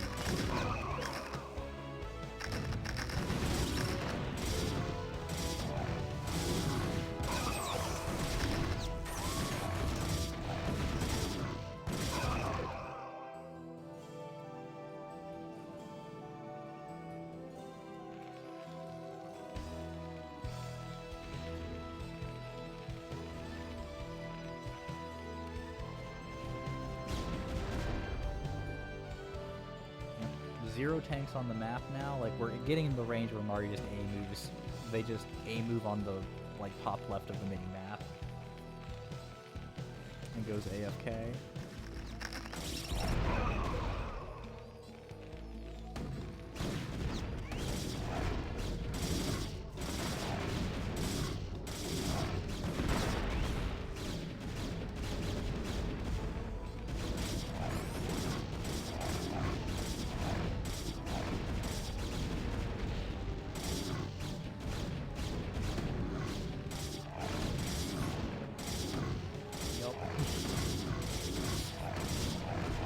Zealots in the main. This is basically, when you get a mind drag like that, this is where the games end up. Millennium, GG's, leaves the game, and Marty does take it. I mean, it cannot be stressed enough how much this game probably came down to that supply block, which feels really bad to see as a caster. It feels bad to say as well, but you know, it's like one of those things where it's like, these are really simple things to fix. It happens to everyone at every level of the game, is sometimes you just miss it. You know, you just try to minimize how often that happens, but you know, sometimes it happens a lot. So Marty with the Millennium taking the 1-0 lead, putting the matches in TYVM's favor. Putting the games in TYVM's favor. Marty has, you know, they still have 2 more games to take it back. And if they're going to take it back, it's going to start with Game 2 on Tempest 1.1, which we're going to hop into right now.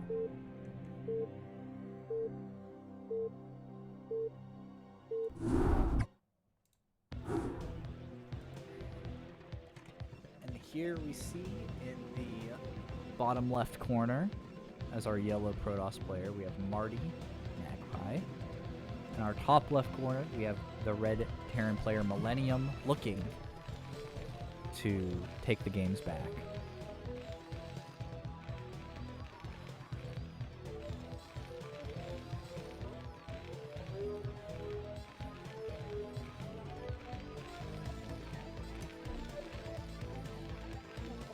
Wow, 250 APM to 90 APM. Lol Protoss, am I right, guys?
I'm not sure about that one. Interesting. Does that actually block the ramp completely? That'd be really funny if it did. It feels like this shouldn't block the ramp. Then again, I mean, I don't see. Like, I'm pretty sure this is semi-impassable. Maybe this is free for Marines and not free for Zealots. I just feel like this would feel really bad, like if there's Dragoons up here.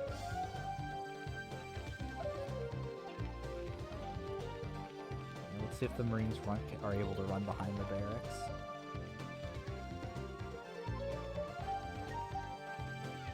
Positive, like up to here is impassable. Oh, okay, SCVs can run through it, so I guess it's not. Anyways, last scout here from Marty. Factory coming down for Millennium, so we are going to be seeing the same type of build. And we are also seeing a supply block on 18. No supply depot in production.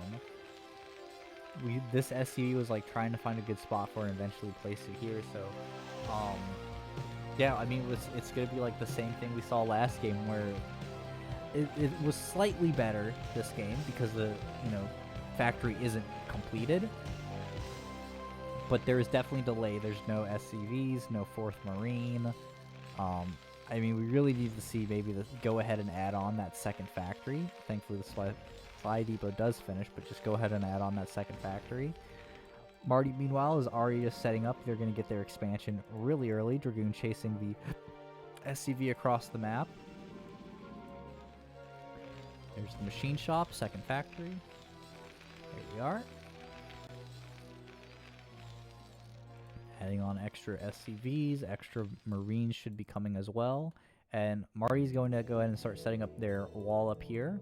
Again, I'm really interested to see what this attack looks like on this map specifically, just because like attacking up the high ground seems like such a bad, like it just seems really bad for all-ins, like this, right? Like doing a 2-fact push. It's really only an all-in if like there's no command center behind it, but based on last game. Also, oh gosh, if the Dragoon just sits here and the Marines don't run up the ramp. Oh my gosh. This is about to be a bloodbath.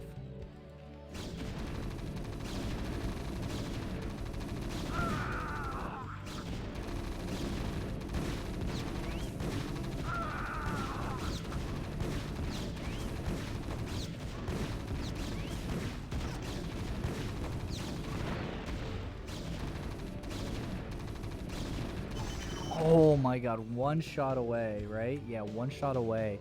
Dude, there was a solid like 3 seconds there where every Marine hit was hitting. But now, like, if this Dragoon comes up, it just finishes the job, right? And that's 4 Marines, 1 Vulture. The bunker's having to get built on the low ground. Yeah, see, I just don't. This can't work on this map. At least for this matchup. It's like. I just don't know. Like, why? I'm not even sure. Like, normally I could be like, okay, I guess I can kind of get the theory behind it, right? Is if zealots are coming up, you can kind of already have this wall to get behind. But, like, again, you're taking such a weird bet. And also, you're still firing up ground. Like, you get enough Dragoons here, you just start busting the bunker.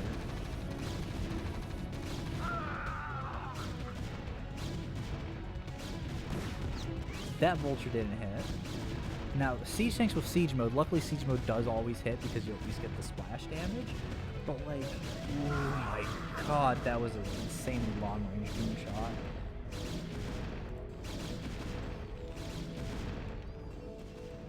I mean, damn.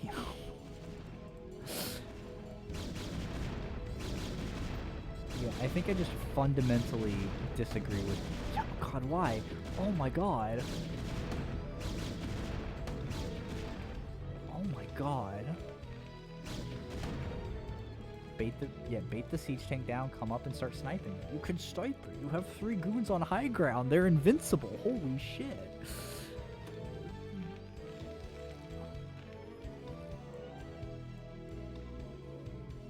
Yeah, this is like actually I think Terran just loses here. I don't like want to say that lightly. But, like, just setting up Dragoons on high ground, like, even if you, like, you know, you siege here, you edge this out or whatever, right? Like, you're still fighting up this ramp now. Because, like, yeah, I think, like, Terran... Look at that.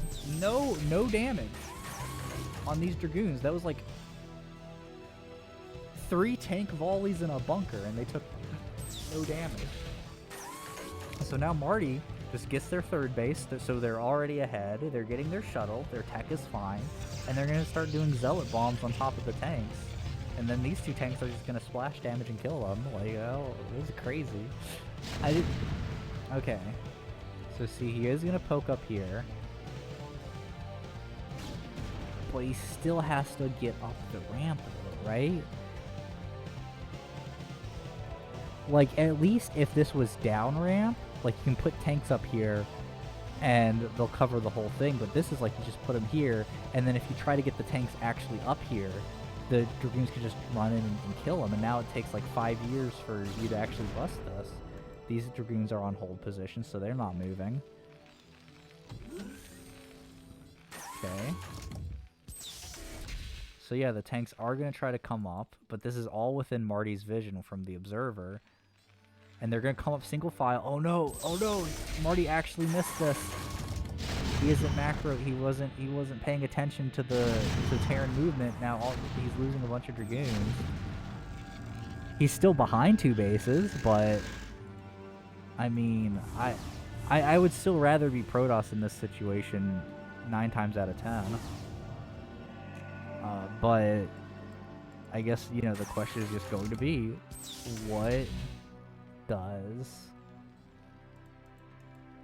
how is Millennium going to play this? That's a lot of tanks, actually.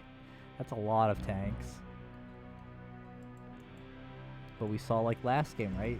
Marty is really good with the Zealot bombs. Millennium might just not make Spider Mines this game, which would work. But yeah, Marty actually really doesn't have money. Oh, he has a round of Dragoons coming out. And again, he still does have to fight up ramp to take this base. Line of siege tanks. Pretty decent.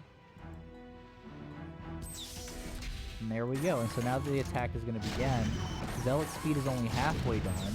This entire little group of... Okay, there goes. Ooh, see, no tanks actually got taken out by that, by the Zealot bomb.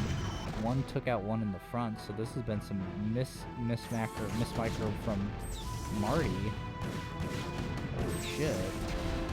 But again, man, see if he was up to date on his tech, but he has a lot of money he hasn't spending. 1 DT ends this. Oh no, the Spider Mines have come out. Millennium has sealed their fate. Actually, they've lost a lot of tanks fighting up down. Yeah. I almost... Holy crap. I would almost say Tier 3 Terror should just not be getting Spider Mines. Like, that's half their tanks dead. And Marty is just going to keep doing Zealot Bombs. These Spider Mines are going to stay out here. And here comes the Zealots with speed. Dragging the mines into the tanks, and then this Zealot is going to be able to take out both of them.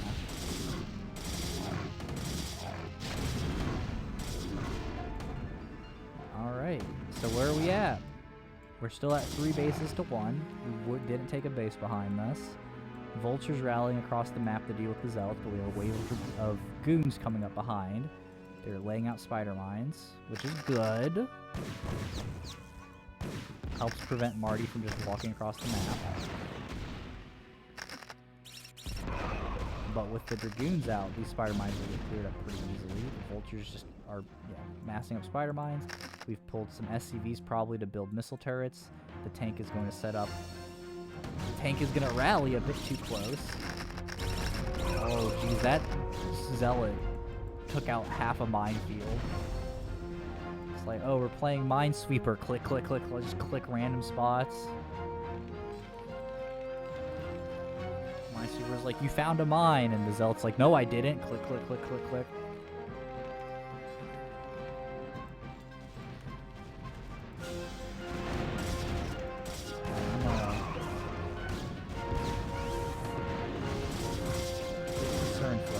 It looks like this game should be ending pretty soon. Protoss player, again, I just can't stress enough. 3 bases to 1. Not looking great for the Terran. Terran doesn't really have an army. Every siege tank they've made has rallied across the map and died. At some point, Millennium needed to just kind of calm down and build their natural and set up here. They had their chance, but they really tried to push for that win, and it ended up costing them the game here. Again, that's going to be a denied natural, and that natural is not going to be a cancel. They're going to get right on top of the Terran base here, and Marty's just going to try to rush down, take it out. Millennium GG's. Marty takes game 2, and that's going to be another 2-0 for our Tier 3 Week 4 matches. Here's our scores.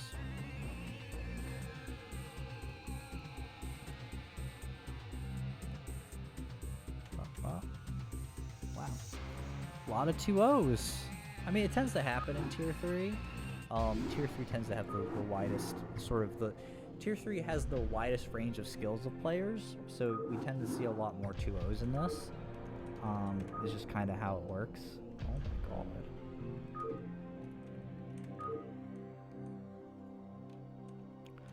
Alright, our next match is going to be Zealots versus Nate, N8. In a Protoss versus Terran, I'm sure you can probably guess which is which. First map, as always, is Invader 1.0, so we'll hop right into it. Let's switch our game over. Where's my OBS? There it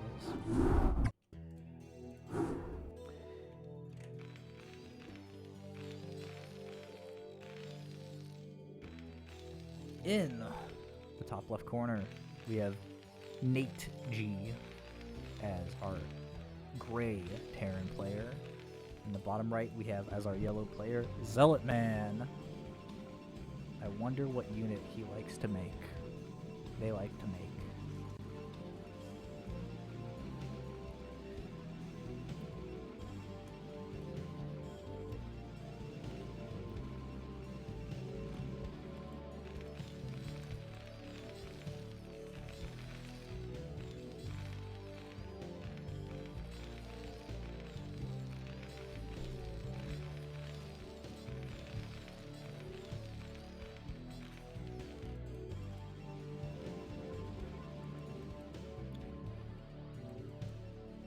Going to be a pylon scout, so he just needs to know what his opponent is up to is up to early.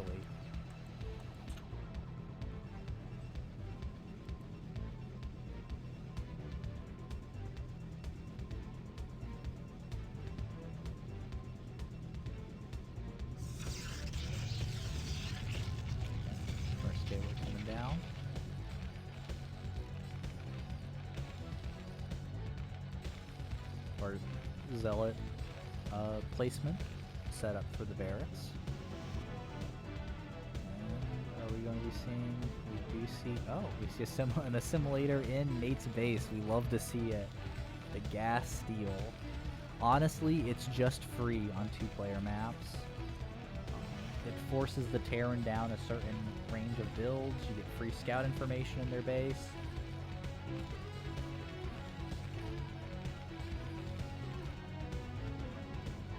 What's not to love about a gas steal?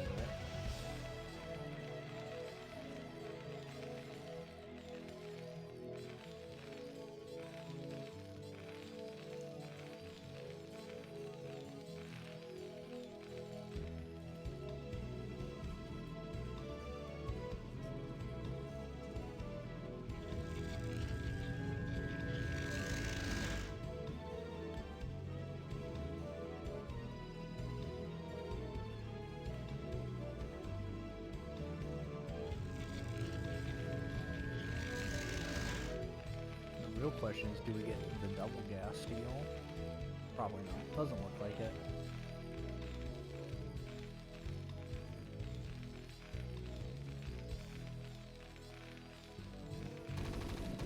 I mean, Nate responded to this probably about as well as you could. Just, you know, pull 2 SCVs, build the refinery.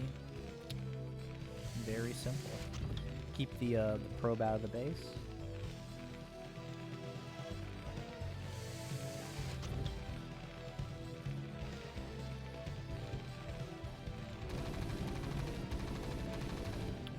First Zealot is probably not going to get much done with this bunker here, so he's just going to retreat, keep the Terran honest, keep him off of his being able to expand for as long as possible. Actually adding a second gateway while we're getting our Dragoon range, that's interesting. So I guess Zealotman really just wants this game to be over pretty quick.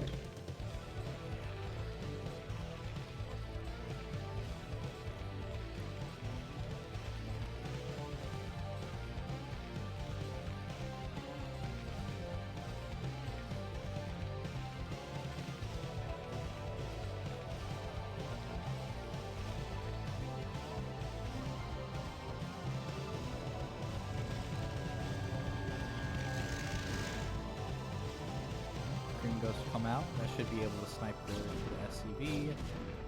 Oh, no, it gets out. Nope, it won't. Probe gets the kill. Hero probe, 1 kill.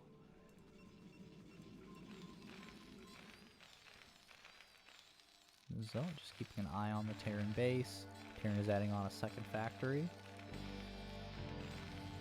So yeah, Protoss is pretty probably comfortable with this. You know, they're getting their Nexus up. It's very far ahead of the Terran command center.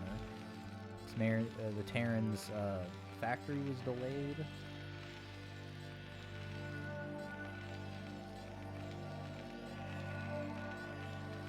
So going into a 2-fac will be pretty difficult. Here comes the Zealot, ready to fight. But Zealotman is not as ready. Oh, but here comes the Dragoon coming up. Put pressure on the Marines. Almost got that guy. I need to stay away from the bunker.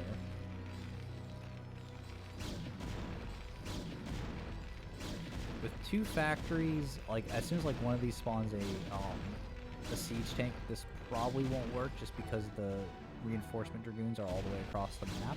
But if these Dragoons are able to like get up here and they're kind of able to hold, holy shit, actually never mind, that's like, how many Marines is that?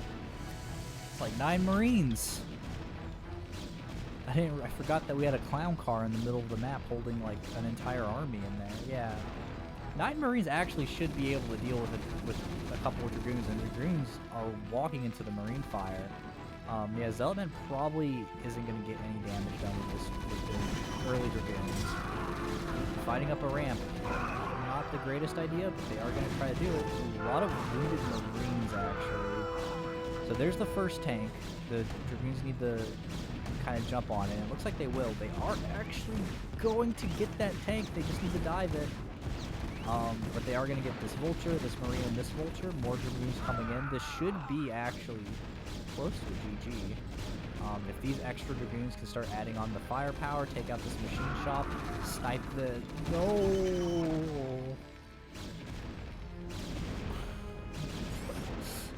Yeah, Zealotman sending his Dragoons to the back, trying to get on top of the mineral line. I don't think... I think, like, the play is you just can't dive like that. Oh, no. Tank! Oh, jeez. Oh, jeez. It's so hard to see sometimes as a Protoss player. So close. This was, like, really close to actually just being a full kill, but the dive back here taking the unnecessary damage when you could have just pressured this entire side and held it. You know, snipe this tank when it comes out. But that just means that Zealotman got demoted from a kill to they get to play a mid game now. Which, you know, they got their expansion up early, so they are still well positioned to do that. They just kind of, you know, fumbled the instant I'm Protoss your Terran wall kill, where you just walk units into their base. But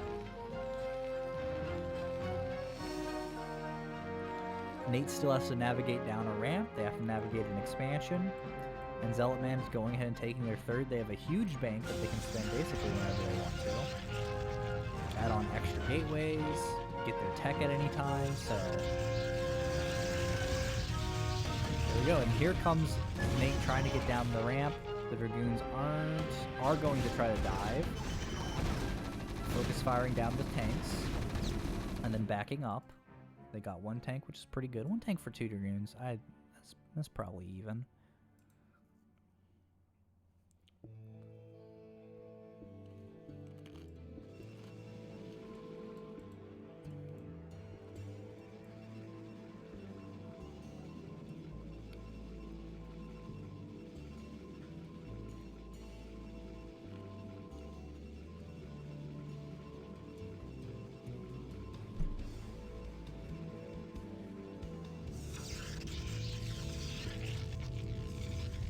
Second gas is a little late.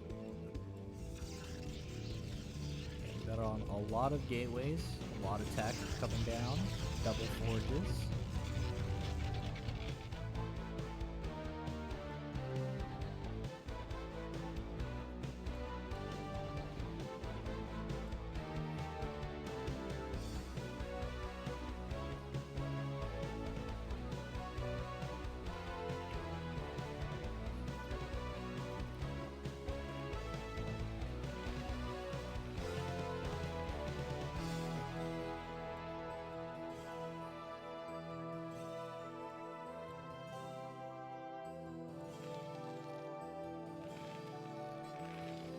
Double armory for our Terran players. So actually, Nate has been weathering the storm fairly well. Like, of course, their expansion is still really far behind. Getting your natural at 10 minutes isn't great. Being 20 workers behind isn't great, but I mean, they're getting all the composite parts of mid-game Terran. Like, they have factories, you know, they're getting their double armory, so they'll be able to get 1-2. Getting up the starport.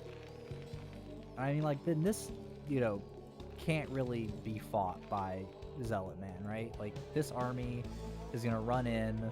The Dragoons are a bit too far forward, so they're going to eat a bunch of tank shots. The Zealots are trapped behind them. So, we're going to see, like, the Zealots get... Well, actually... Okay. Zealotman playing very cautiously and very smartly. As soon as the Zealot force dries up, you pull the Dragoons away. That is really smart. You could have stayed, killed these 2 siege tanks, but you would have lost every Dragoon to these back 2 in the vultures. So, Zealotman playing extremely smart. They kind of are aware of the situation as well. Like, they have 3 bases. So, as long as they outvalue the Terran, like, they're just going to have more stuff in the late game. They just have to not throw units away, right? So we're going to see that here with, you know, a reinforcement round of Zealots, a Reavers coming out for maybe a drop within the main, which would be very effective. And then from right here, drop right here, start taking out workers. Yeah. Zealotman getting that 4th base up now as well. So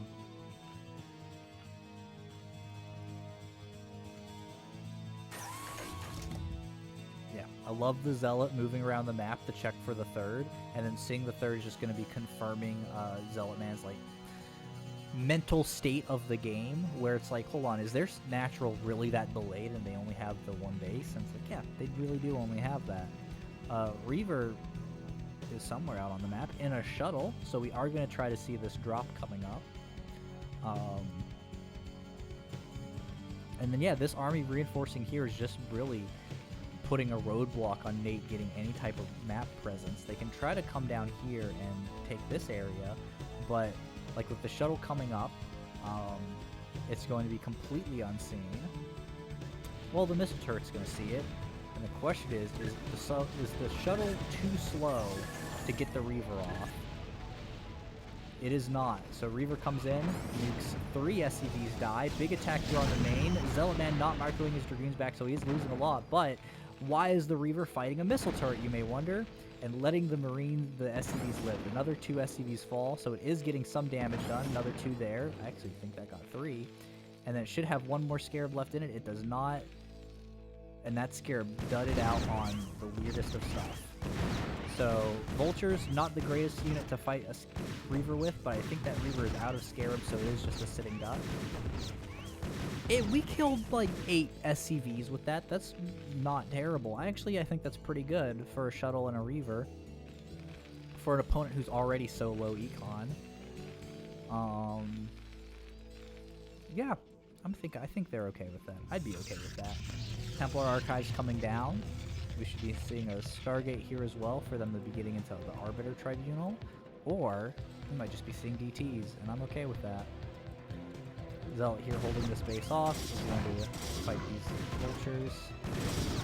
It's one of them, which is about as well as you can expect for a Zealot. As Nate is going to try to take their 3rd base here.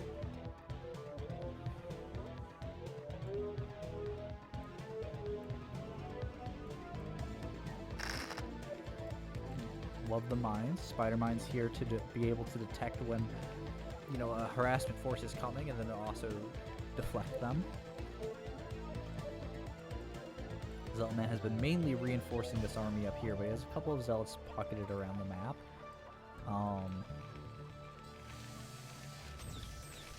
So there's going to be another missile turret built in the main just to defend some more from shuttles. Vultures coming up. Now these are going to get around the map, and there's going to be a lot of very open spots. We do have photon cannons set up in most of the bases to be able to defend the probes. I think, you know, Zealotman's macro is just a little bit behind. You know, they have the resources to spend, they just, you know, their macro rounds are just a little spaced out. Are we on a level 3 upgrade already? Why do we only have 1 forge spinning? But yeah, here come the vultures. They're going to be riding around the map looking for any soft spot to be able to you know, start firing at. They actually might be able to dive into here. It looks like they are going to get into the main. We do have a lot of Dragoons about to come out, but they are going to get in here and start taking out a bunch of probes. The probes are going to have to, you know, kind of bunch up. Zealots, moved onto a pylon. Actually, the vultures really did not get that much damage done. The Zealot and Dragoon will mostly deflect them. Photon cannons get the kill. I guess the question here is, what's the plan, right? Zealotman has their 4 bases. They really just need to get their tech. They need to get into arbiters. You could maybe do a recall into the main here. This is still insanely open for an arbiter to just fly over. You have an arbiter recall on top of the 3rd. You have the resources, like you could get into like carriers at this point. Just throw down 3 Stargates and start spamming carriers.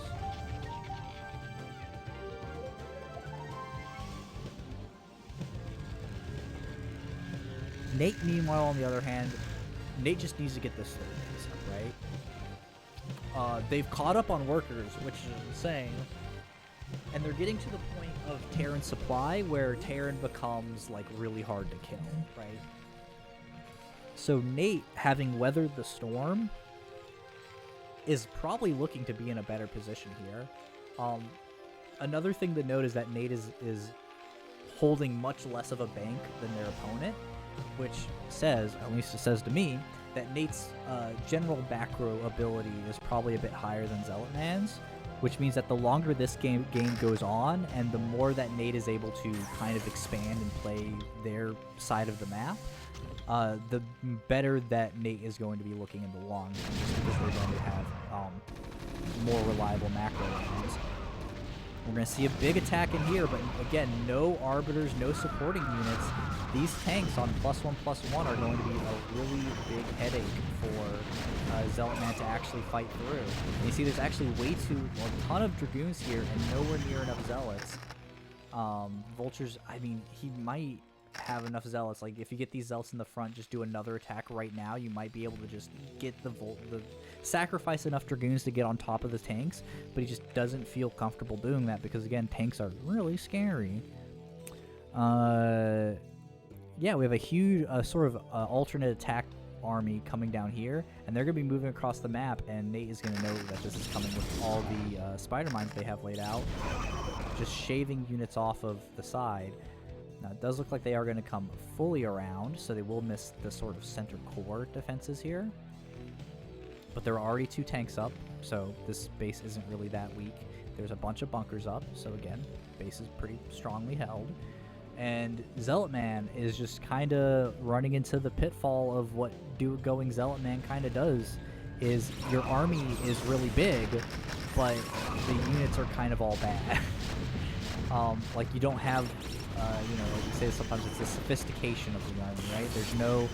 There's no tech here to bring this army into parity with this army. This is just how fast that supply drops, buffeting into the army. The Dragoons get caught up on the bunker. The tank gets a bunch of free shots. Marines are easily able to take it out. I mean, and the tech is there. We have the Templar Archives. We just need the Stargates. We need the Arbiter Tribunals. We need fleet beacons. Just anything else to help supplement these gateway units, because gateway units alone will not win a game.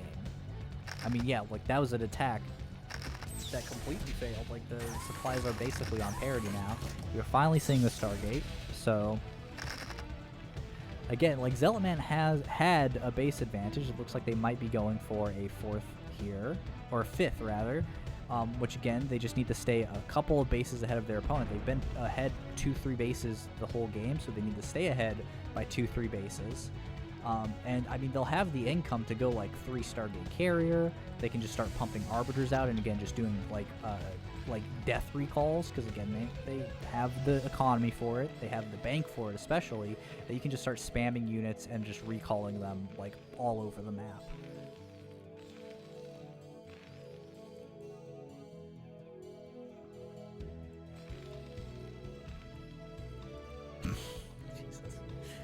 Yeah, I mean, this is also another thing you do. Like, if you're really secure in the map, take a base by your opponent. Like, this is technically supposed to be Nate's base, but if you're planning for the long game, every mineral you take from this is a mineral Nate won't have.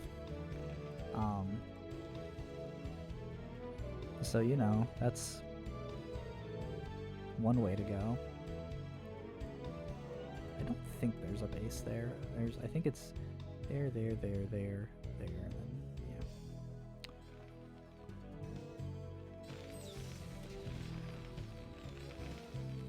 There's the Arbiter Tribunal, so we will be getting into Arbiters. We're going to have some Dragoons playing Minesweeper down here, just to clean up the middle of the map. Keep these Vultures from just getting free value and killing units.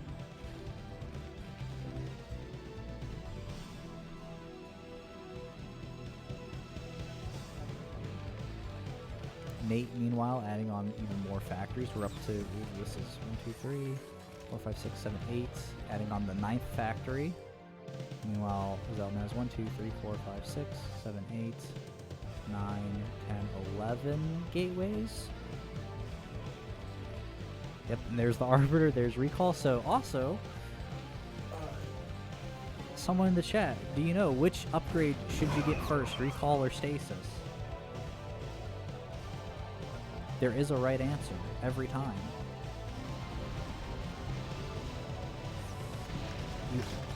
here we go. You always get stasis first. Congratulations, Sloma. Okay, that's not a fun bit. Yeah, you always get stasis first because if you start an Arbiter and you start your upgrade at the same time, if you start recall first, the Arbiter will not have enough energy for recall by the time you have both recall and stasis upgraded. But if you upgrade stasis first, the Arbiter will be able to use a stasis just in case you need it when it has the energy for it. So getting recall first just is never the right play. The only time you would want to get recall first is if you already had an Arbiter and you just forgot to get an upgrade. Okay, Vulture's coming around the map again. No photon cannons here to protect these probes, so Spider Mines are going to get laid down. This army's going to run right into them. Sometimes Spider Mines kill their own units. But yeah, the Vultures are going to get wedged up in here, start taking pot shots at the probes, and they should generally kind of not really get much done. Alright. But yeah, okay, so first Arbiter is out. Second Arbiter started. No stasis on the way, but we do have an Arbiter. I wonder, does this show us the queue? I was just wondering. We queued up a bunch of Arbiters. But again, we're getting close to maxing out our supply. The Arbiter recall is getting ready. And I mean, there's a lot of great places to recall. Like recalling right here, there's 3 Spider Mines, but you know, recalling right here is probably the best place. You're right on top of the ramp, so they can't really come up and support. Recalling onto this new base, just diving it is also a pretty great idea. But we're gonna see. Here's our recall friend at 80 something energy. Is not going to have enough by the time they get over there. Probe adding on the photon cannons is really good. Generally, like, when you have 5k minerals, you might as well just be like, one probe, photon cannon. Also, I just think it's so funny that this base is happening. This probe stealing the minerals. Which, I mean, could be relevant. This game is neither player is really going for, like, a kill shot move. So, like, we could be here a while. Both players seem fairly content to just build up their own individual sides.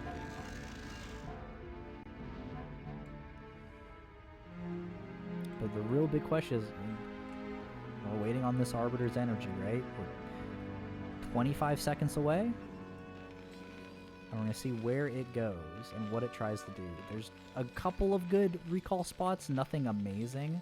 I think diving into here and trying to recall on top of the factories is probably going to be the best bet, but it just isn't really. Honestly, swinging the Arbiter around here and then trying to dive on the backside here might also be a good place. But we're about to hit 150. And yeah, I don't know. There's a lot of tanks in a lot of places. Honestly, recalling here and killing all these SCVs might just be the best shot. Vultures are going to get up here and deny this Nexus. And the recall is going to be on top of the third here. This is probably good. Yeah, this base is, there's no way. This tank is absolutely dead. Now, the reinforcements coming down the ramp here should be able to help out, so I don't think the base is dead, but this definitely did cause a lot of panic in Nate's little force. The Zealots are going to get gunked up on the SCVs, and I mean, they're killing a good number of them, but the base isn't going to die. There's maybe, what, 2 control groups of units? 20, as long as this Arbiter lives, we come out of that pretty well. We have 100 extra energy left over, so there's almost another recall there. We had a second Arbiter somewhere. Actually, maybe that was an Arbiter that got recalled and the first one died. But, you know, like, Nate is going to have to spend the time kind of rebuilding the missile turrets here. They did lose maybe 4, a good, maybe 10 SCVs if we're being, like, really nice.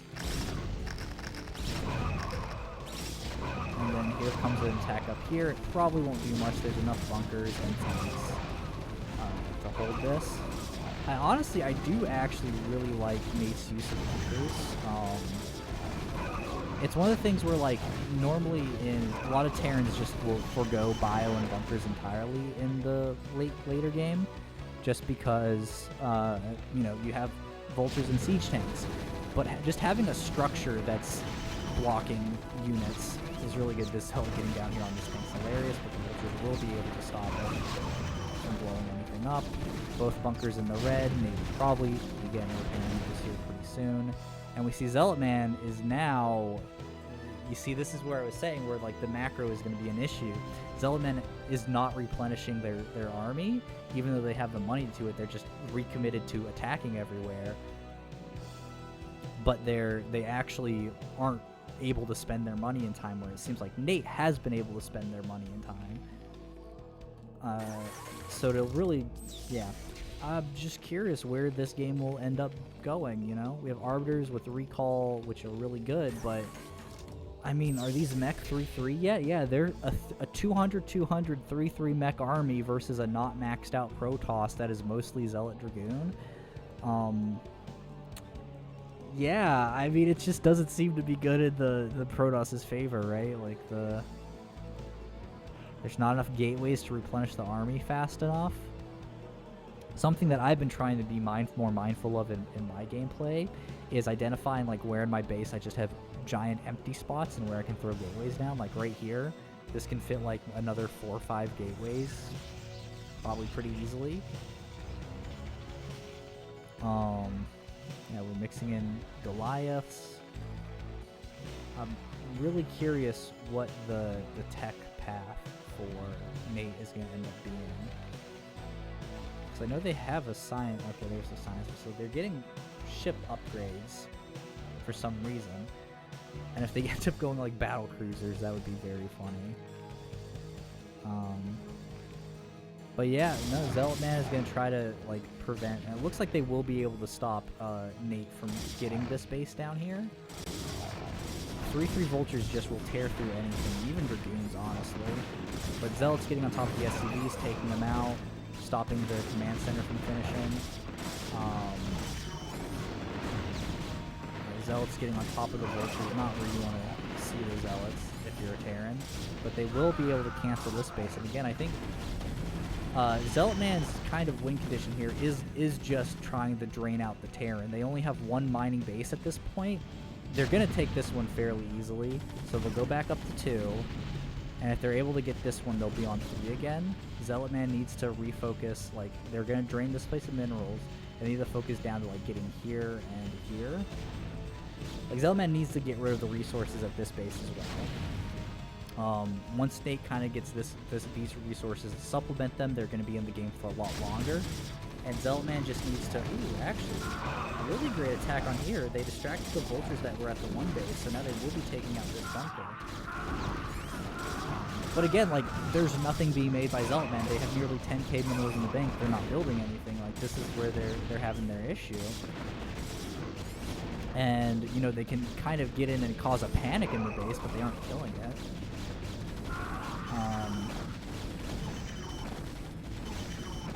We have a bunch of Arbiters sitting around not really doing much. Probes are sitting around not really doing much. You know, it's just...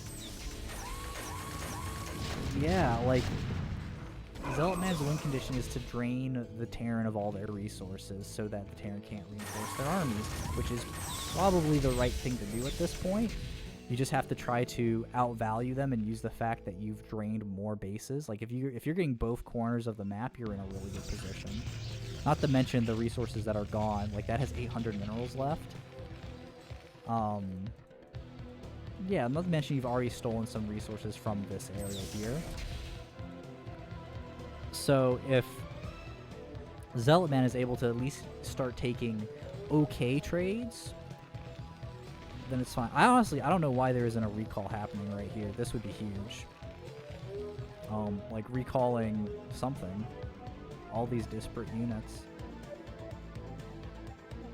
Here's the RBs. They're not doing anything. There's 2 of them and an observer. Oh, that's a hidden probe. But yeah, it just is not... you know, there's a lot going on, and there's a lot that Zealotman could be doing here to help secure the win. They just kind of are half committing in a lot of places, and it's letting Nate, like, prepare the Doom push, right? Nate out of a bank right now. An Arbiter right here is about to just get completely taken out. No stasis or anything, so that's a lot of energy used up, a lot of supply used up. And this was a good trade here, but Zealotman needs to retreat back up the map and not run into the tanks. But they're going to lose a lot of their army here that they're going to have to replace. It's not a clean trade. And you see Nate immediately already has their units rebuilding. Zealotman immediately is building 3 units. Like, I think a lot of it also comes down to their gateways are spread so far across the map that they really need to build like 10 more. Like, you could build like 5 more gateways in there. But it is making it really hard for them to macro properly. Again, we also have just fully loaded arbiters who are down here not doing anything. When a recalling that army to here, it wouldn't really have given much up. Like, these bases are basically useless now, so it doesn't matter if Nate comes in and kills them.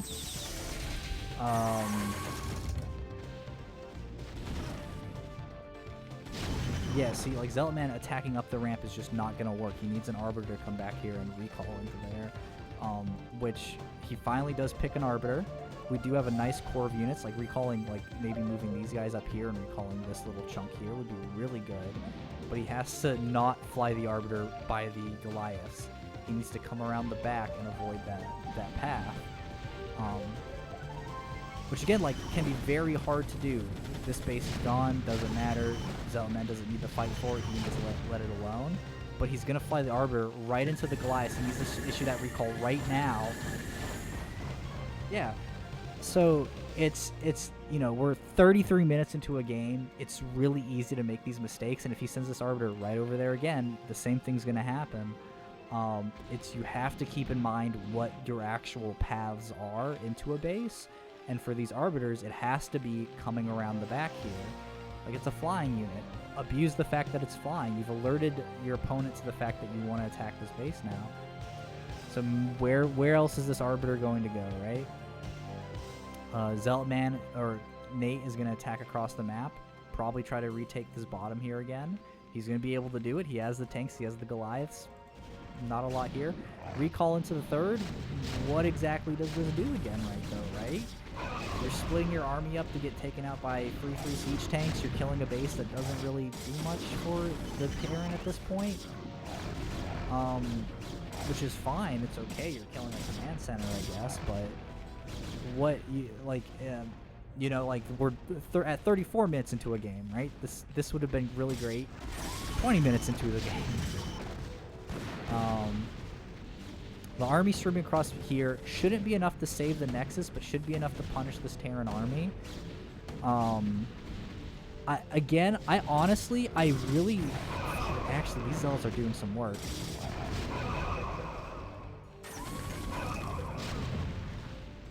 Honestly, just going pure Zealotman against Goliath Siege Tank might be the play.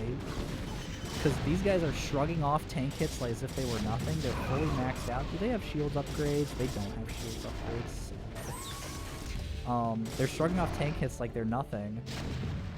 And this base is about to be mined out, which means that Terran is only going to have one base left. Protoss saved the Nexus. So, you know, as much as I am complaining about Zealotman's play, he really actually is just out efficiencying the Terran player, which is actually fairly impressive for a PvT. Zealots getting on top of the tanks here, so this base is mined out. The important thing here is actually killing the tanks because it forces them to have to rebuy them. So now Nate is left with like not even half the minerals of their opponent. There's like 1k, 2k, 3k, 4k, 5k, 6k, 7k. So they have 7k left, while, you know, Zealotman has an entire base left to mine, really a base and a half, and then a whole other base. So Nate is going to have to keep trying to push this and try to take this base here, because basically if Zealotman keeps both of these bases, they're in the game. Nate has to try to take this bottom. Moreover, he has to try to take this bottom and try to put pressure on this corner here as well. The issue is, I don't know where Zealotman's army is at. It's mostly right here. We have another Arbiter that's out that can help join the fight. Drop here, so this base is going to get taken out, so Zealotman is going to have to try to like push there. Zealotman can't be moving his army up here. Like, this is the pivotal spot of the map, right? It's you either save this, or like this game is going to go on for another 30 minutes. If Nate takes this base, they're essentially buying themselves 30 minutes into the game. This is no bueno. That's not happening. Get out of there.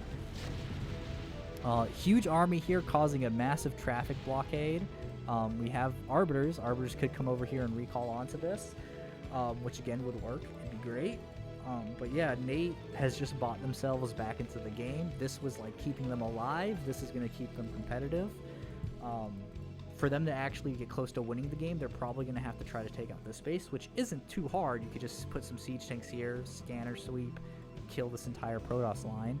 But here comes that, you know, traffic blockade. They finally got moving. They got the green light. They're moving across the map, and this army is not going to be able to stand up to the massive like swarm of zealots moving across the map. Yeah, no, this is going to clean this out pretty easily. And again, these are all units that Nate is going to have to replace, and they don't really have the income to replace them yet. So they're going to have to try to move their army across the map. They actually really don't have much of an army. Like, all these units need to be moving down here. This whole top of the map doesn't matter anymore. Like, you get this base, fine, that's okay. But, ooh, okay, we're running low on zealots, so these tank volleys are going to be putting out a lot of damage. SCV's pulled the fight, doing a great job, but the zealots are on top of the tanks, and the tanks are getting taken out. And this should be getting close to GG for our Terran player. So really long game, but it looks like the bank of Zealotman is going to propel them into a victory here.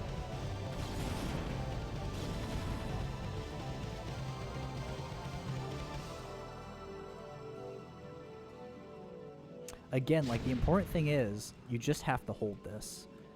He's reinforcing with a lot of vultures and a lot of tanks. Just keep sending the army down here. This whole top side doesn't matter. This base is about to be dried out, and these are the two most important base. This is the most important base in the game. But Zealotman keeps sending army up here, and I don't think this is going to work. There's a bunker, there's tanks, there's Goliaths. Like, the army has to prevent this expansion.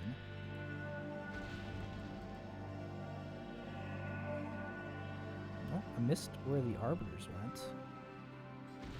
Oh, they're both up here. So again, it feels like Nate has kind of recognized that this is the pivotal spot. Zealotman is just now catching up. Again, like, oh, now this is a huge Terran army. And there's not a lot of Protoss. Like, this Protoss, like, the Arbiter needs to come down and maybe help recall. But yeah, here comes the Zealots. Again, they just have to get on top of the tanks. Just weakening them up. But no. So a couple of the Zealots got on top of the Goliaths, and the Goliaths blunted a lot of damage. Now the command center is going to fly back into position, and Zealotman's economy is getting a lot lower now. Their bank is drying up, and they really need to kill this position. Because again, if they get up into here, these tanks can start shelling these photon cannons, and as soon as they start mining from here, the balance is going to shift into Nate's favor for the bank. The Arbiters need to move down here, start throwing stasises down. Like, just units need to be made, is all I'm saying.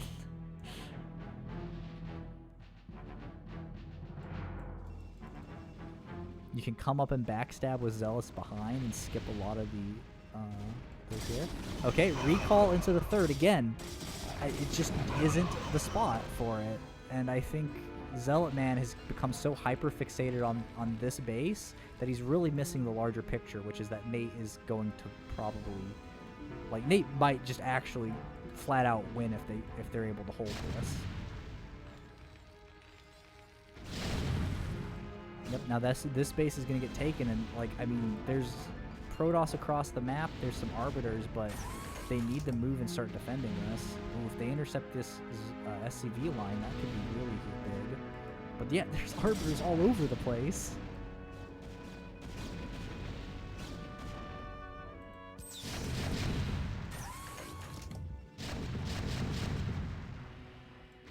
And the Protoss army just is kind of all over the place as well. They need a good solid united push to be able to take out this Terran position. And I don't think they're getting it. Yeah, really good defense matrices are laid down. A couple of the tanks fall, but again, like for the most part, this army is completely fine. And Zealotman isn't rebuilding at all. He's rebuilding his probes, which he can't do. Oh no. Okay, one macro round of gateway units. Like, you just need one solid attack. Oh, moving the Goliaths up here. Just something, yeah, I feel like Zealotman. Moving the Arbiter away down here. There's a huge reinforcement, actually. That's a lot of Terran.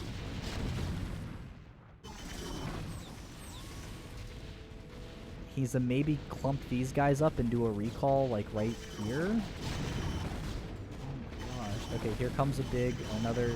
Again, it's just like everything is attacking in waves. There's no... Actually, and I don't think he even has... I can't tell if he has stasis or not. I don't think he ever upgraded stasis.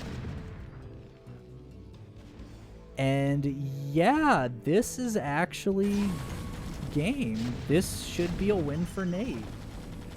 And it honestly really just all comes down to Zealotman wasting so much time here at the top of the map that he was like just playing a different game from Nate, who was like identifying that like this was the base that he needed to take to win the game, and then Zealotman just kind of let him, wasn't able to keep him off. Well, actually, hold on now. All those Goliaths up here.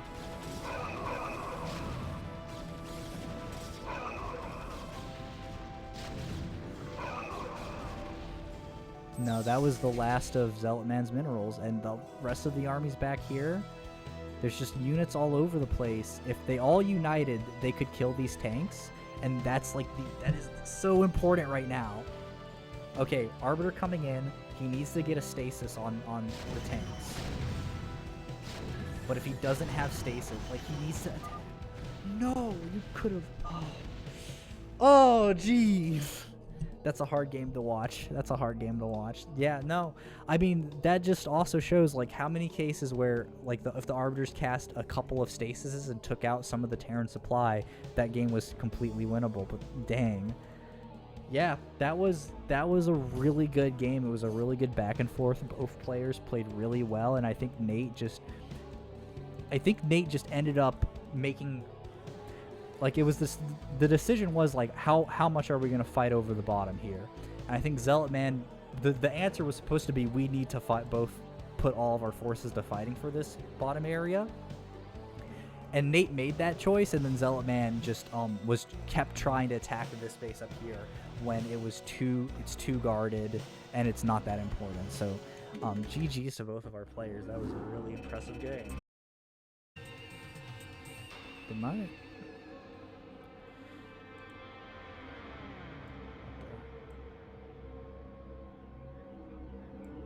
I think my OBS crashed. Whoops. All right. Well, it's back on, I guess. That's weird.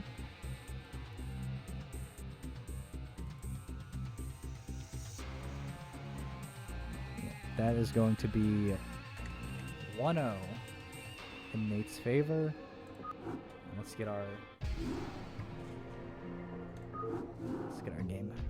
game 2 up.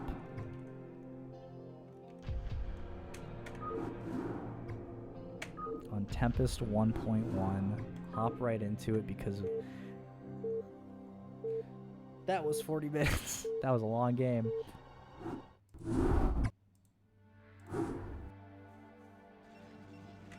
Okay.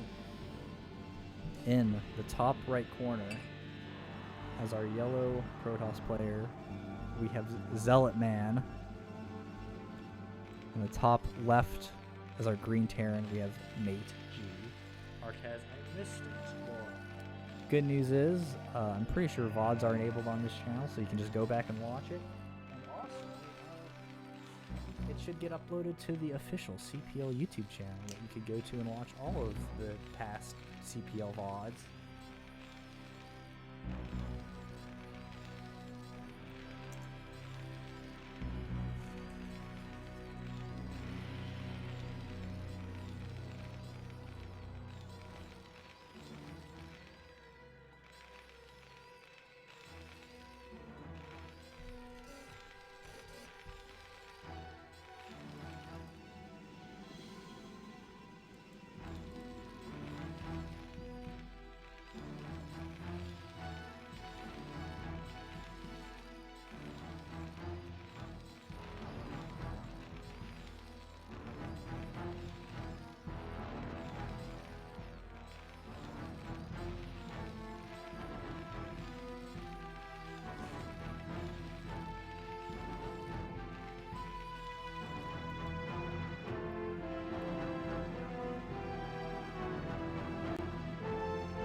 Looks like standard play from both of our players, nothing crazy.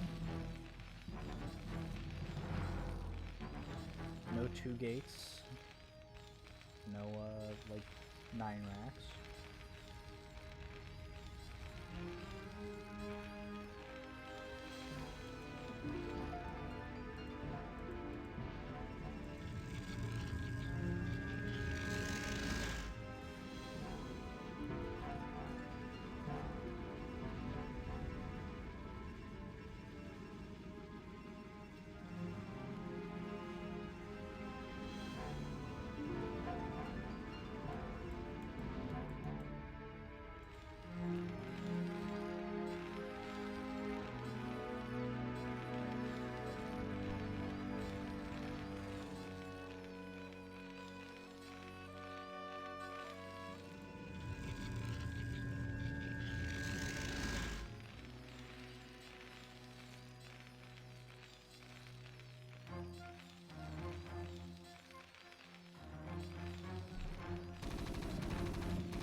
Once again getting that bunker in their main. That should... Oh my god, hold on. Is that bunker? No, the bunker has 2 Marines in it. The Zealot is going to get on top. If he gets... Oh, if he had just focused down that SCV, he does get 1 SCV. I think there might have been a misclick from Nate on that. 1 SCV and a Marine for the first Zealot is a pretty good trade, I'd say. Now the Dragoon gets to walk across the map, and again, now we're going to see something really interesting. Again, the Dragoon just sits on the high ground. It seems just crazy to me that is, like, something that Protoss just gets to do. Like, if I were the Terran player, I have no idea why you wouldn't go, like, barracks, supply depot, bunker, like, on high ground. It seems so free, so safe. Because, yeah, now, the Dragoons just sit up here, force the Terran to go into siege tanks before even starting their... well, I guess they can start their command center in their base.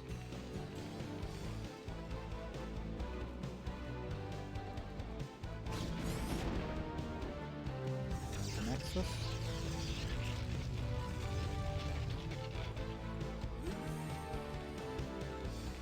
And there is the barracks being lifted to go be a scouting barracks.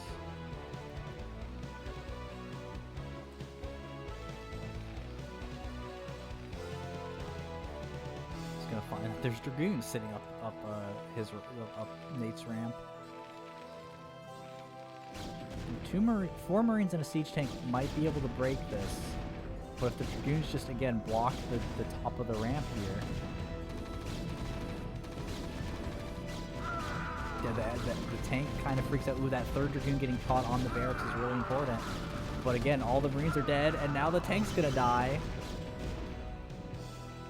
But again, Zealotman doesn't even have to chase down in there, right? They can just stay here, keep taking pot shots at the barracks, but they are going to dive in.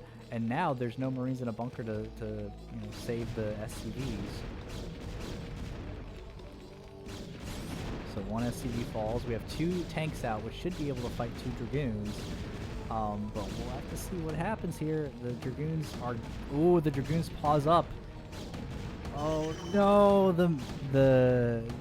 By the way, Simon, your voice is lower. The game audio is a bit too high. Not sure, but it's rough. Oh, no. Okay, let me just... sound.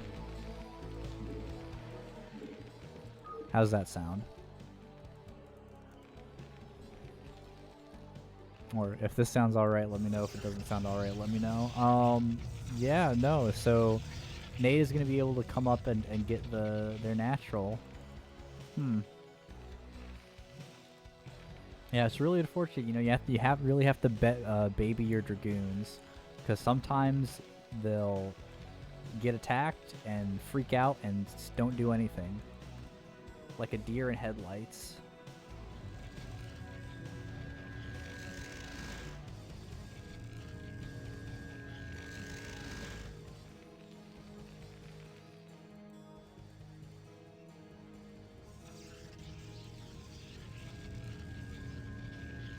I will say one thing, like, Zealotman has been pretty good about their economy, at least at these games. Their army macro hasn't been great, but their economy has been really good for their tier. Like, they're getting their 3rd bases on time, they're expanding relatively fast, they're keeping up with probe production.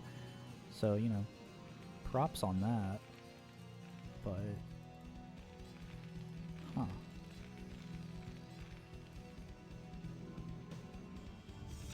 Hello, Otto. Welcome to the cast.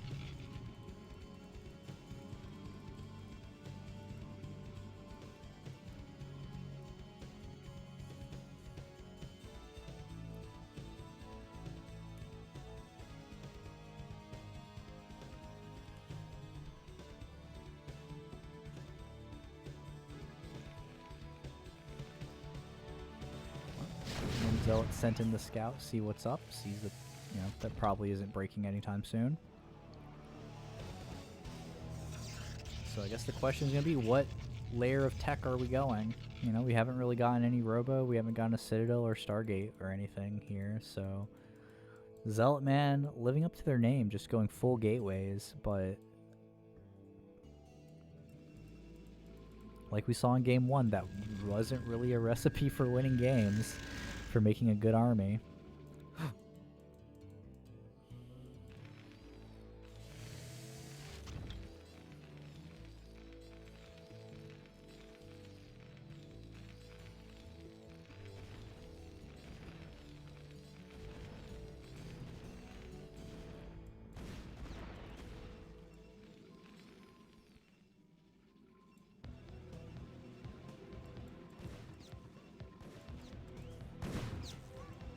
Shit, hold on. Whoa. 2 probes. It's a lot.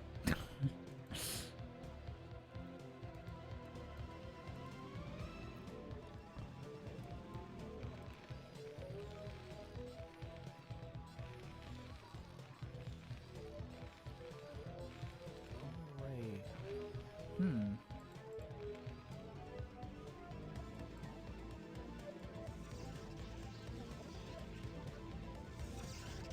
Still no tech from Zealotman. They are adding on extra gateways.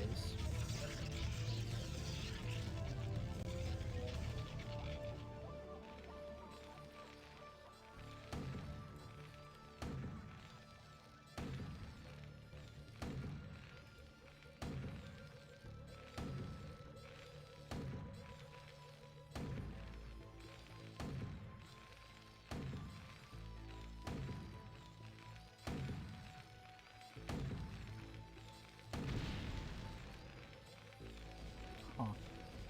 I just noticed that the tank flash doesn't actually have a sound effect to go with it. The sound effect is on the tank actually hitting something. That's weird.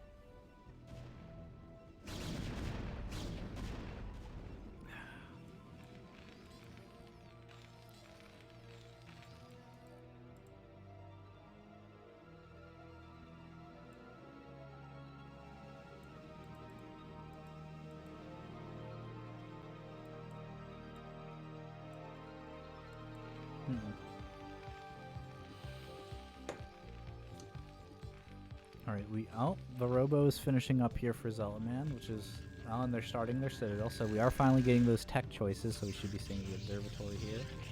And there is the Stargate as well, so Zealotman staying on top of their tech, building the... I don't know if the Bay is a good choice at this point in the game. It feels like a Reaver drop just isn't going to be happening, but you know, you have the money for it.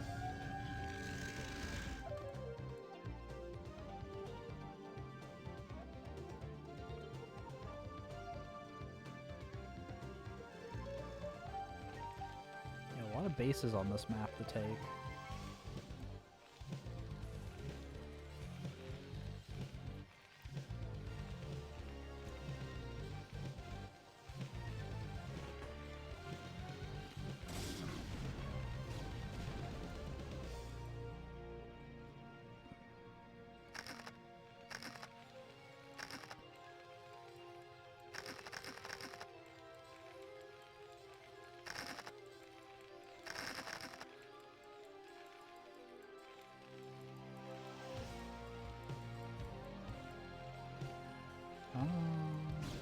That's a lot of vultures.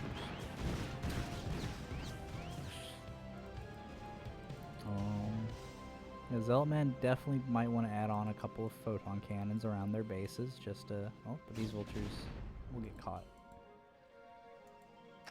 Also, another thing Zealotman was lacking a lot of is observers, so I think that's the other reason why I was like, oh, that bay is a little weird, because that could have been an observatory.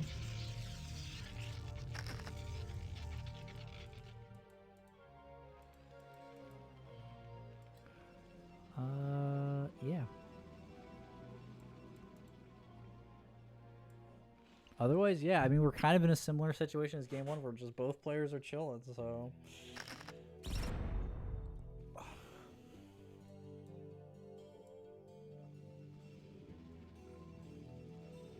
Honestly, wouldn't hate to see Zealotman just send a probe across the map and build a nexus at every base.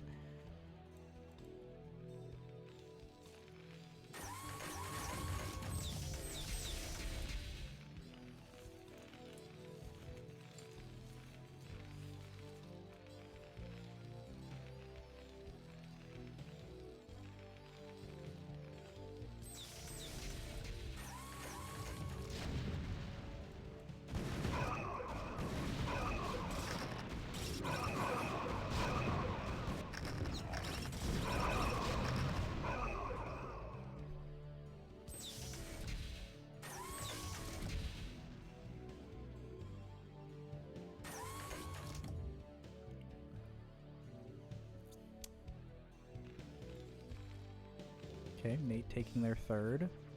So this is going to put Nate... Oh, hold on. This is a pretty large Protoss forest. They might just be able to brute force it, but god, they're getting stuck. That's a lot of Zealots, though. I mean, the first layer of tanks is dying, and there are still reserve Zealots. I think Zealotman can just brute force this attack. He just needs to micro these Dragoons closer.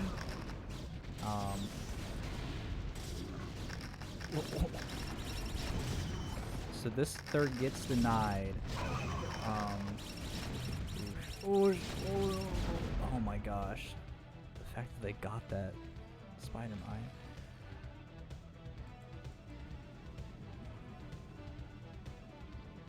Oh yeah, these vultures are about to have a field day.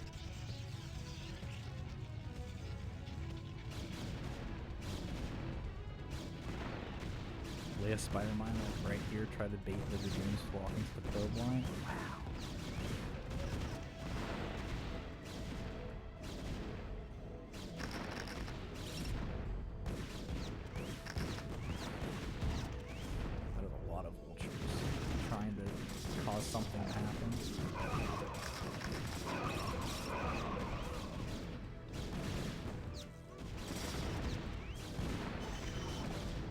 Huh.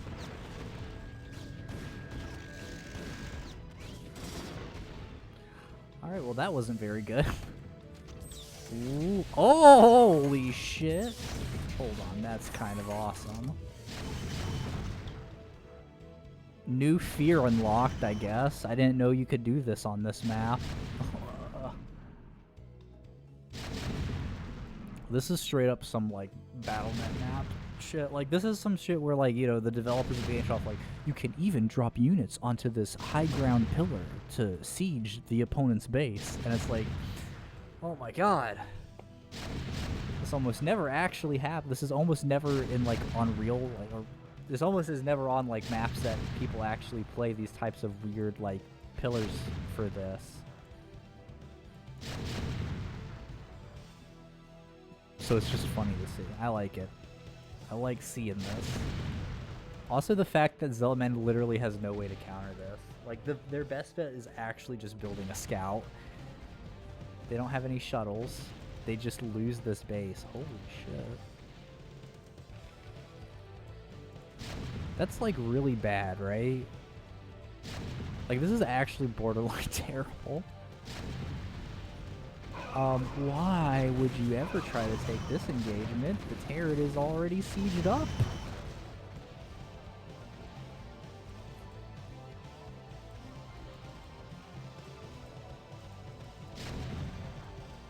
I think I can see what Zealotman is going for. Is he's trying to, like, keep his army spread across the map so he's able to handle all the possible ways that his opponent attacks him. But that doesn't necessarily work when your opponent goes, I'm going to put all my forces here and then completely melt the small army that you have there, right? Like, it's like it's like type of gameplay like this right here, right? This doesn't do anything for you. Like, all these units might as well not exist in the game right now, because right now Nate really only cares about maybe taking this base and maybe putting pressure on the expansion here. Like, these are the two routes that Nate cares about. Like, this, like, maybe taking this base and maybe taking this base. So units here defending this base don't really do anything for you. You would rather just, like, maybe throw up some photon cannons just to stop, like, the random vulture harass, but then reinforce your main army here, or at least hold off a choke, like, put them, like, along this upper ramp here. But yeah, no, like, exactly. Like, Nate just says, okay, you're reinforcing here. Like, you have a small army here. It'd be annoying to fight. I'm just gonna go up here and take this base instead. He doesn't even care that there's army here, right? Like, this army's kind of here to protect against vulture run-bys, right? He doesn't need the vulture run-bys. He needs a third base.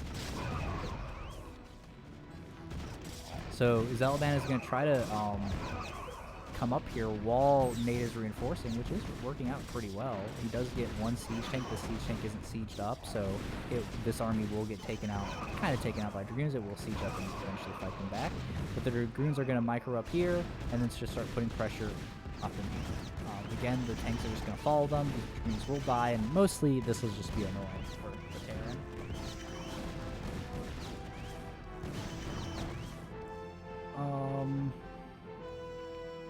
Yeah, but yeah, no, like, if those dragoons were microing up and then you had this army coming in to reinforce over here, like, that would have been probably a bit more successful in denying this third base. But again, it's like these units are sieged at this base to defend it when they don't need to be. Oh god. We gaming. This is peak Starcraft. How much damage does it do? 7 damage at a time. It's only going to take 22 shots.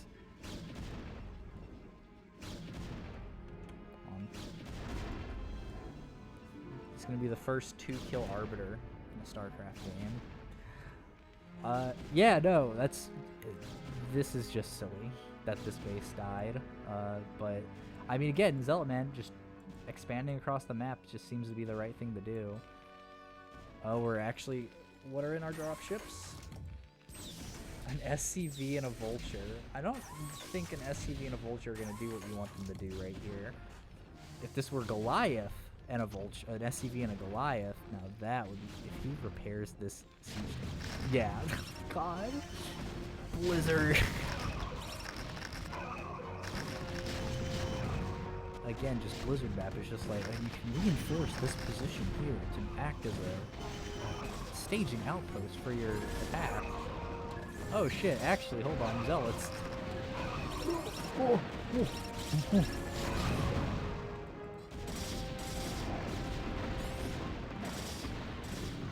That is pretty big. That's a lot of dead tanks.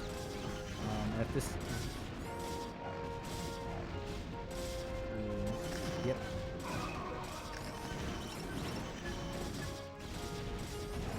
Yeah, this is actually going to be huge here.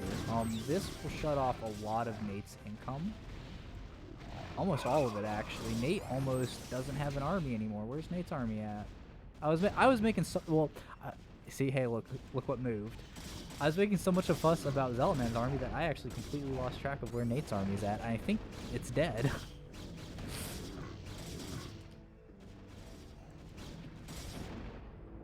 Yeah, there's like nothing on the map.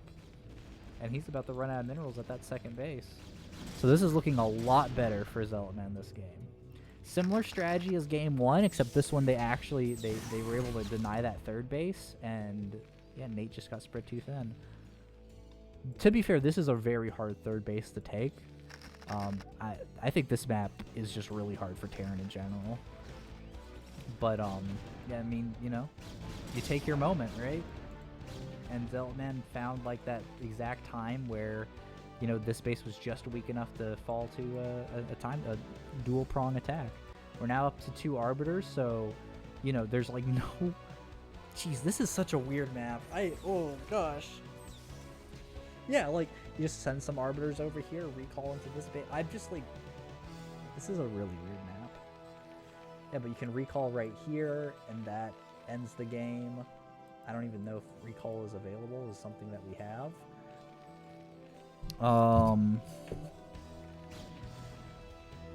Yeah, I mean, oop.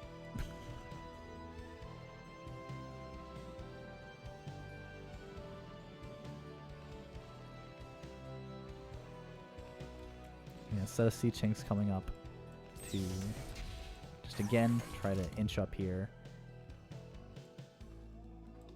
Oh gosh. Yeah, and Zealotman just is going to keep reinforcing their army. They just need 1 or 2 more macro waves. And Nate's in a really bad position here.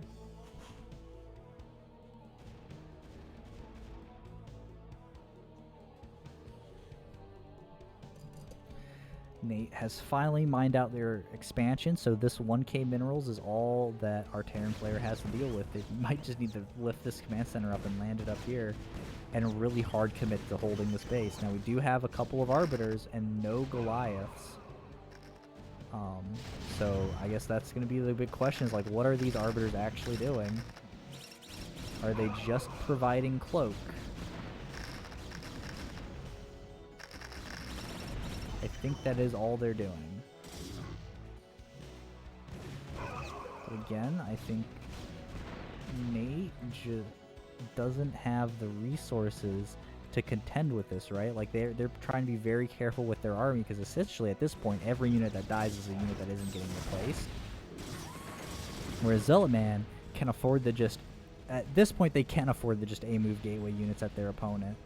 I would not, like, you know, it's one of those things where it's just like, just spam queue double units from all the gateways, because they're going to just walk across the map and try to fight. Now, Nate not lifting up any command centers, instead just going to long distance mine for the last 400 minerals, for the last 30 or so minerals they need to build the command center. Which is right there. So they should start the command center here fairly soon. And here comes here comes the gateway push. Again, they just need 1 good hit. Again, like a recall, a stasis, something to take out these tanks while the rest of the army gets destroyed. Stasis is getting upgraded.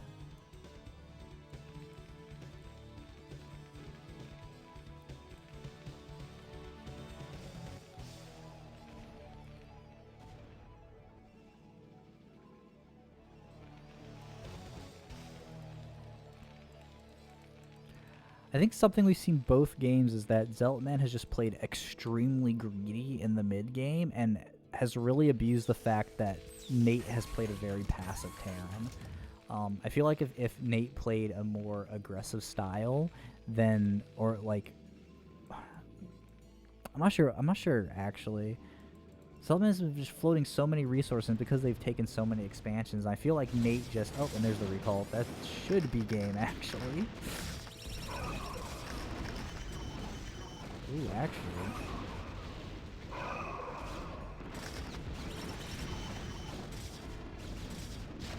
Okay, but remember, one more gateway round. Again, like, you just need the Q gateway units up at this point. Nate is on very few actual, like, army units. Here's another attack force. Every tank that dies is a tank that isn't getting replaced in the next, like, 30 seconds.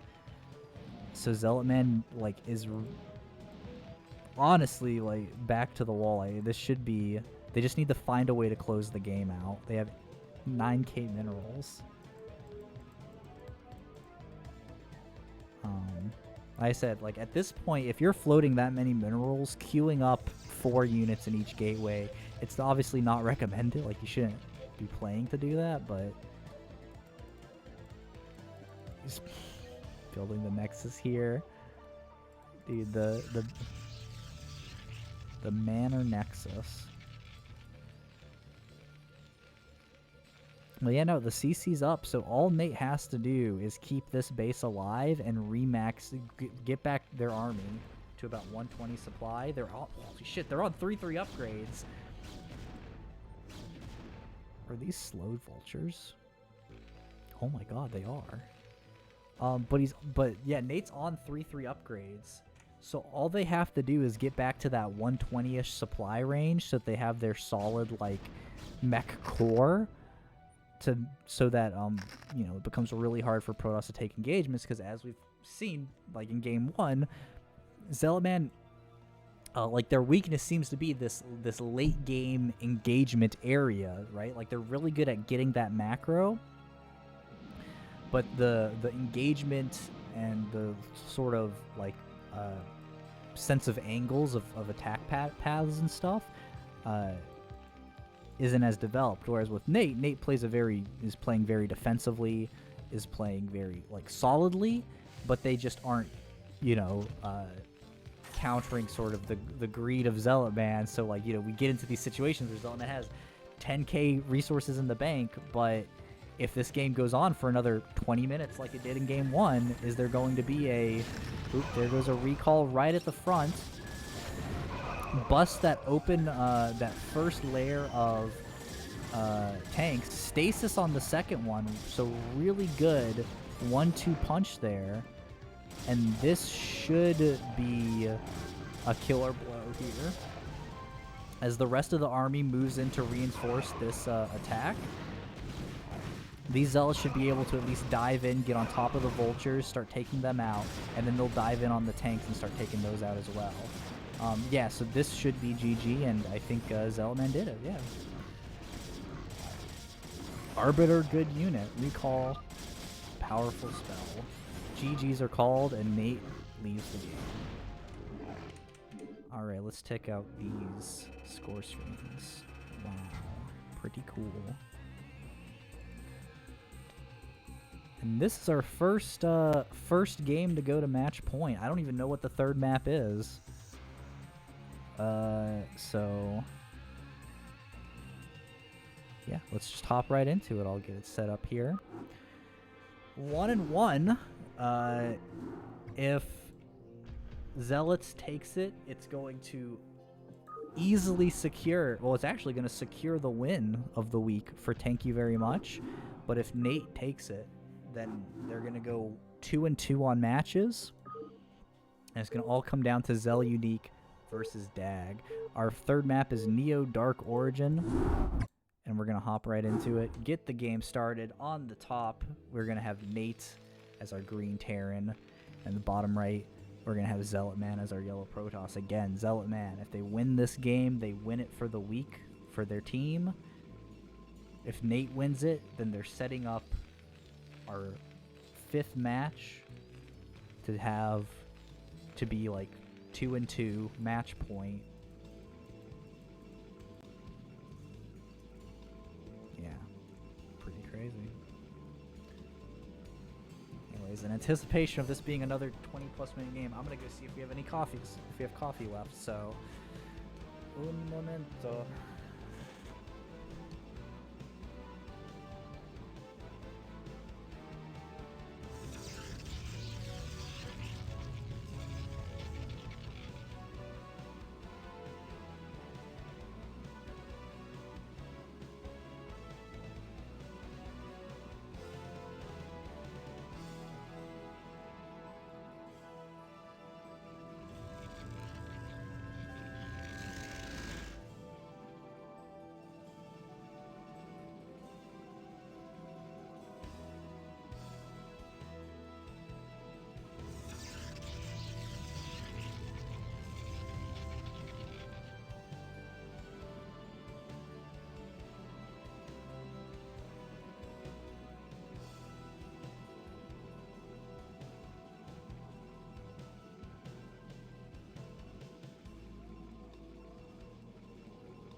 Okay, we're back. What is happening here?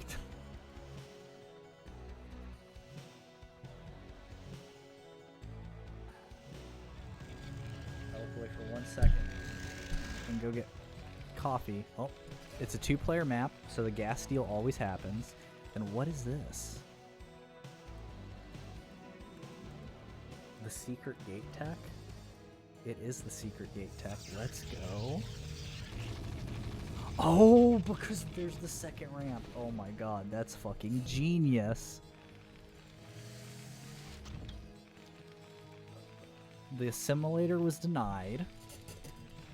And now the zealot is going to come up and just distract things.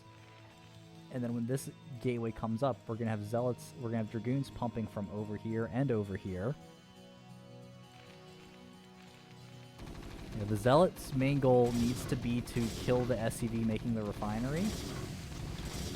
Just to delay it as long as possible. It does, the SCV is going to get in.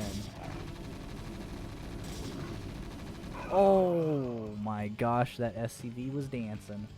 But that's 2 wounded SCVs. We're working on getting that gas up for the factory, and that should be 1 factory laid down immediately there. 1 zealot and 1 dragoon. I wonder which is this one building the zealot? What the hell?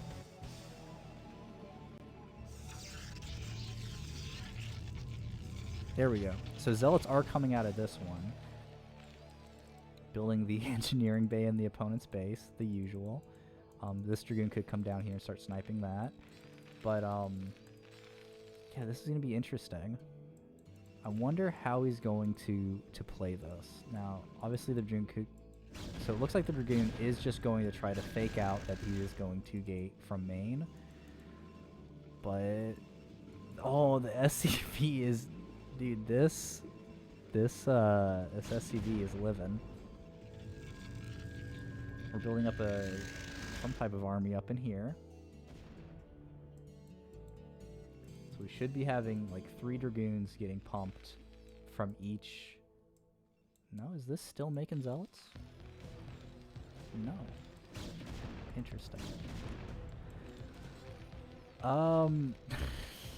Interesting.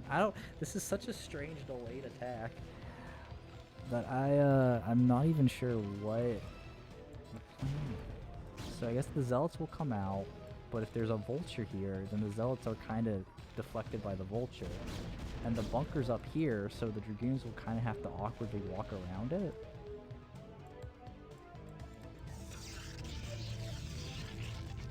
And we're not building any more units from here, so it's like this backstab force is going to be like just 2 zealots. Not to mention, oh, if this engineering bay floats over here and scouts it, that's going to be really bad for Zealotman, who isn't going in for the attack at all. I feel like there was a plan here, and then the plan was just forgot. We're adding an extra pylon, which is adding more, like, weight to this little back corner base, when that is the absolute worst idea you could do. Yeah, I think this just... There was an idea here, and it was really good.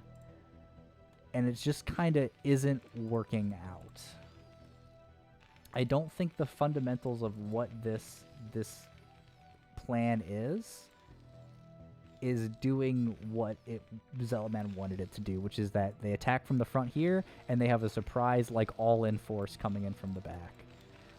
Nate knows it's here now, but 4 zealots just running around killing the siege tank might be enough to turn the tide of battle. If that gateway lives for him to get a Templar Archives... Oh, and here comes the full push. There's...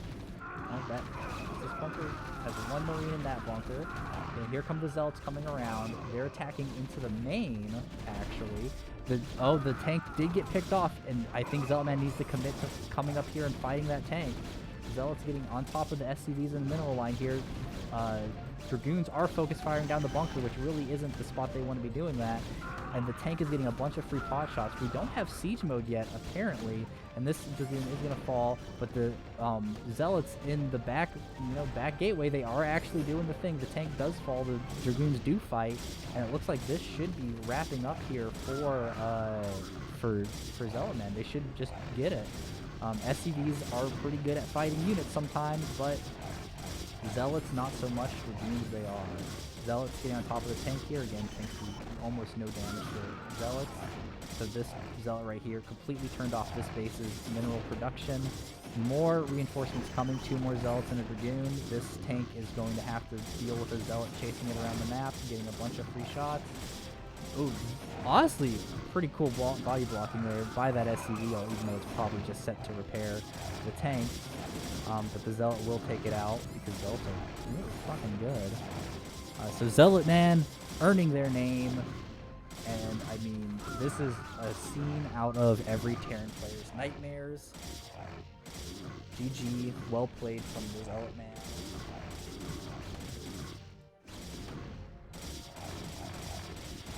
I guess just waiting for their opponent to leave at this point.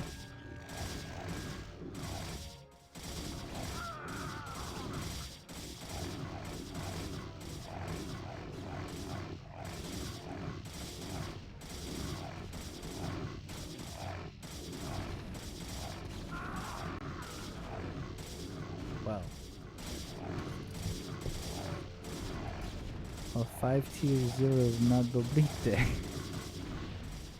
25 cheese for Protoss versus 4 Terrans. Terrans deserve it.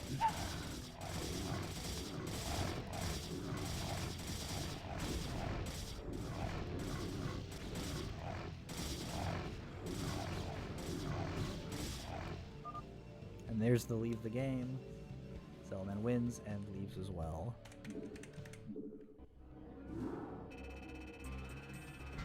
There's our scores. Let's set our score screen. So that was a pretty good back and forth. Zealot with the 2-1 takes the week for thank you very much. And we only have 1 more match left for the week 4 tier 3 matchup. It's going to be Zel Uneec versus Dag in a TVZ. Zel Uneec, again, the week was 1 for thank you very much, but Dag can bring at least the game wins up for Need a Light. And as we hop into game 1 on Invader, they might be able to at least win a point to go towards the week's total. Top left corner as our yellow Zerg, we have Dag, and bottom right as our green Terran, we have Zel Uneec.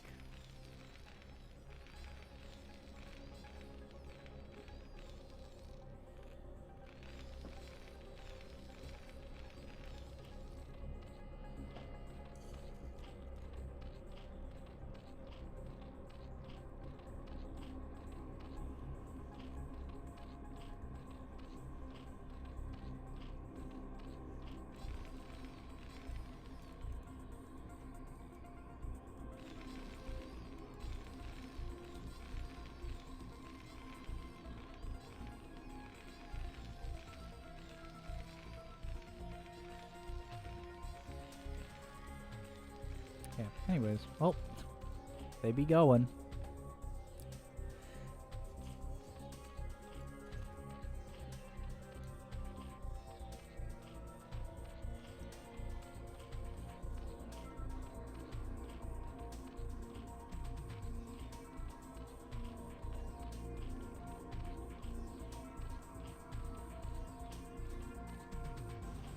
Nine, cool, into gas.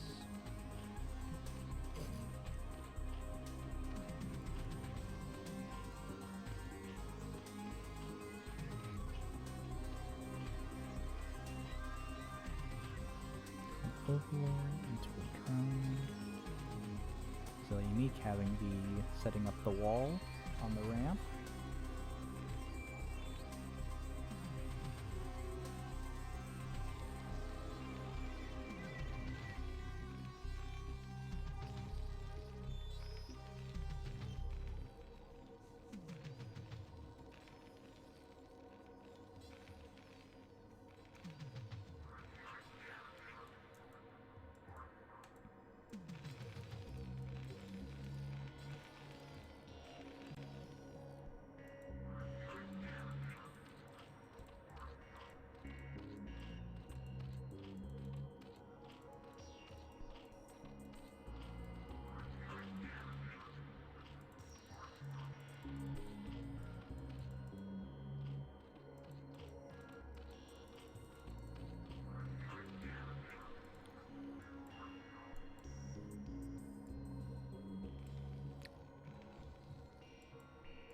A lot of early Zerglings. I see a factory going up here.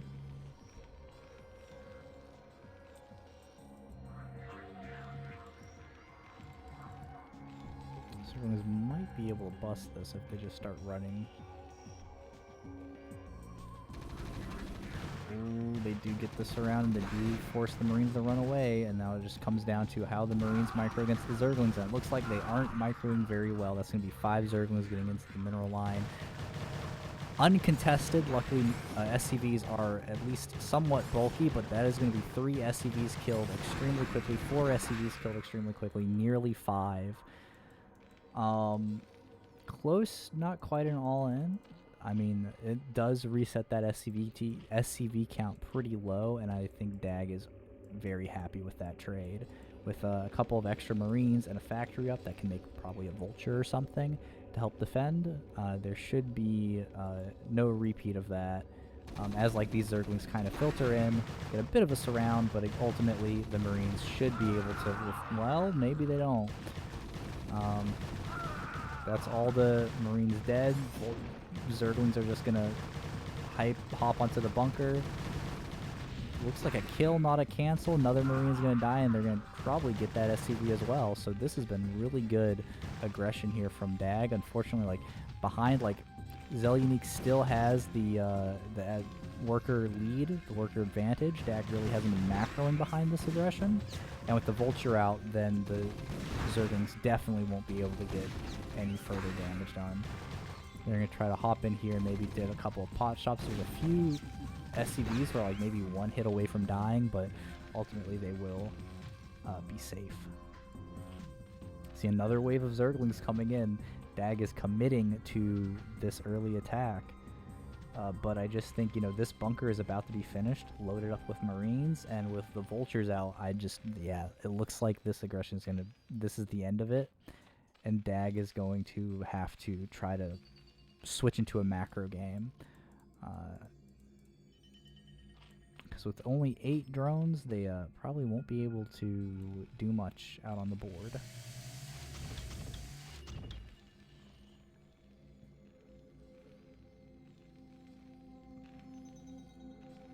Here comes the big rush.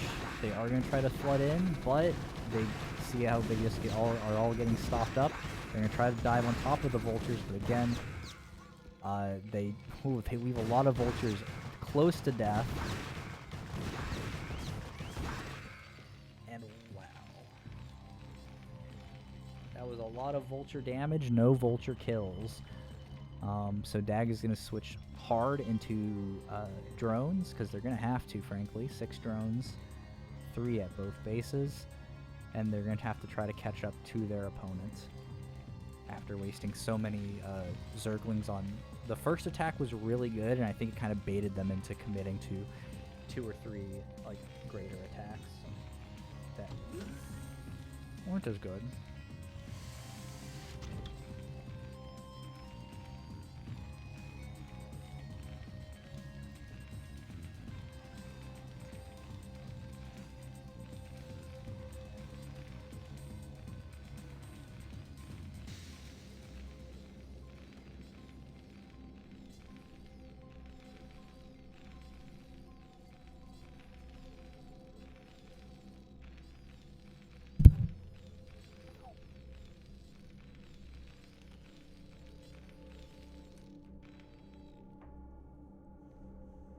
No need for tank, maybe.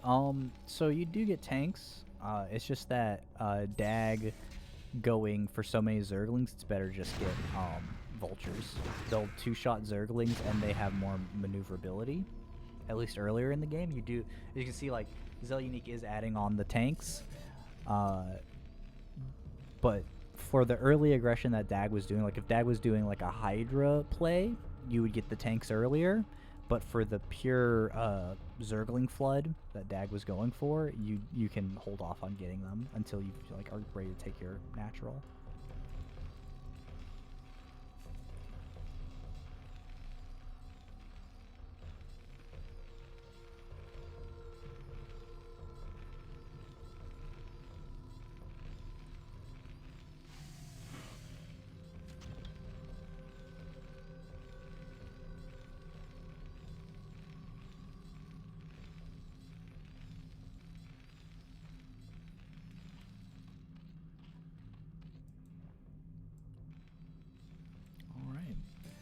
Again, so Dag switching off into just pure macro here. They haven't really been making units. They've just been trying to, figure out what their opponent is doing and where they need to throw up some sunken colonies. But other than that, it's been pure drones for the last little bit. They're finally getting a Hydra Den and going more into that mid game Zerg where you're getting Hydras. You're getting probably going to get up to Defilers here as well.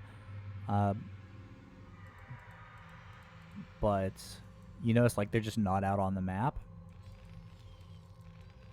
which can work because mech is a lot more defensive as a play style for the Terran as opposed to bio. There is the Goliath push that you can go for, and it does look like Zel Uneec is kind of looking to favor that with the Goliath upgrades and early armory. But that's what the Sunkens are for, and Dag kind of has time. They already caught up on economy. They're now actually a few workers ahead of their opponent.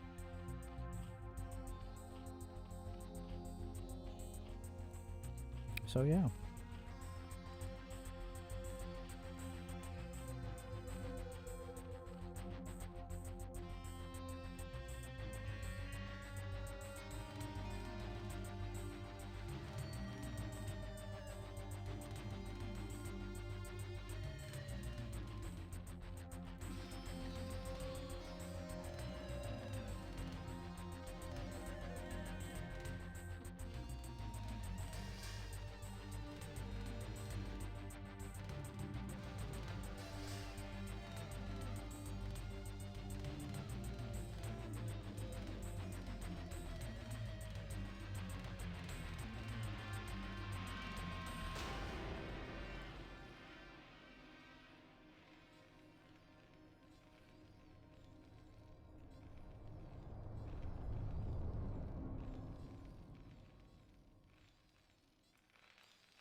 scans going down, checking for where the expansions are. So, you know, or that was supposed to be a natural base scan, and then it's like, oh, okay, no, actually here. But Zel Uneec did want to check. Also, you know, would want to know whether this base had been taken or not, which it hadn't. And you can see Dag just kick-started. They were like, okay, you deflected my Ling Flood, so I'm just going to go pure drone, tech up, and hope you don't move out to kill me. They didn't move out to kill them. So now Dag and Zel Uneec are both kind of entering that end game phase. Or that later game phase where, you know, we have lurkers, we're getting into Hive, the mech army is developing. Yeah. Zel Uneec adding on their starports. Science vessels will be out soon, and that's going to be what they need to help fight these lurkers, especially the filers once the Hive finishes. And mostly, Dag just wants to hold these 3 bases. That's kind of like their current goal, is they just want to get these bases really secure, and then maybe inch out and take this base as well. Alright, on a Ultraless Den instead of a Defiler Mound. That's interesting.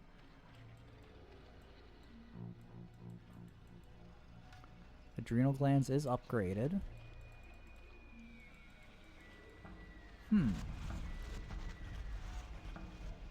Oh, and the Zerlings are just, yeah, getting on top. Not the greatest of attack decisions, especially since if the Adrenal Glands isn't quite finished yet.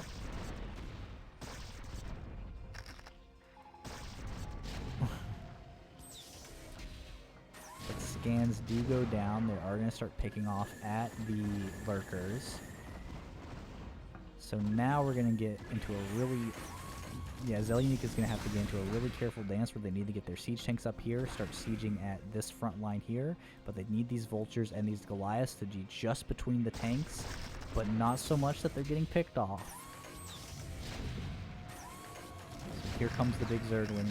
There's a lot of Zerglings that could be coming up, but it looks like a lot of them just aren't. Adrenal Glands is finished, so if they were connecting, they would be taking out a lot. Ooh, sieging right in lurker range. So that tank will die, but these lurkers will get taken out. Honestly, once the ultras come, that's the scary part for Zel Uneec. There's no, like, you kind of need to have a good minefield to help take out our ultras. Just kind of don't have that.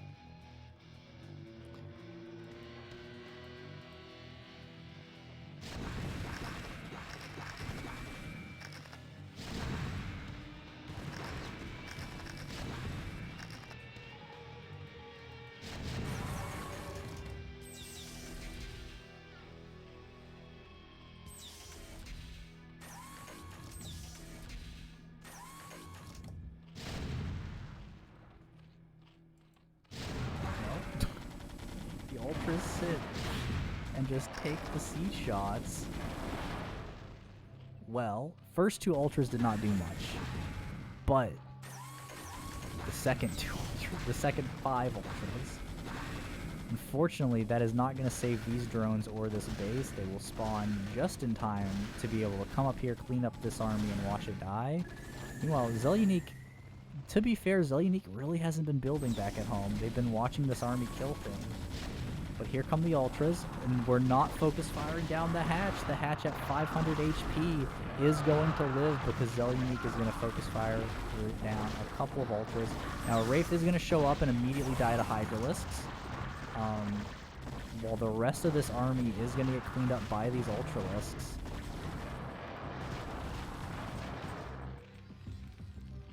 And yeah, I mean... Dag very much could maybe just make ultras start rallying them across the map. There's not really that much of an army at home for Zel Uneec. They aren't really building much either. 11 drones, completely restocking the drone supply that got lost to this base.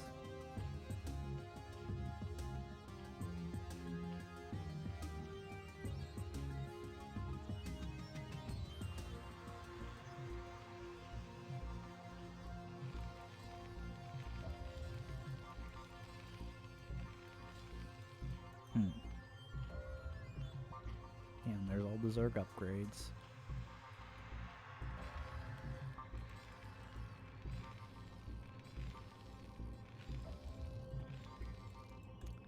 I think like the recurrent theme we see in these matches is if you're spending more money than your opponent, you're probably winning. And it doesn't seem to matter much what you're spending your money on. Like long term, if you spent more money than your opponent, then you'll win.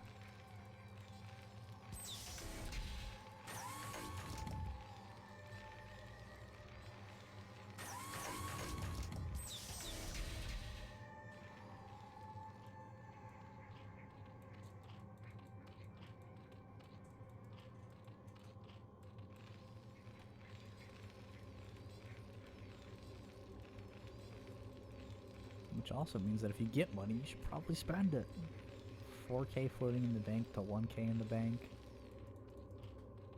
That is definitely favoring Dag just because ultras are a huge money sink. So if they like look and they go, oh, I have too much in the bank, just build 10 ultralisks. That bank's gone. You're making a really good unit. And yeah, so here comes the attack.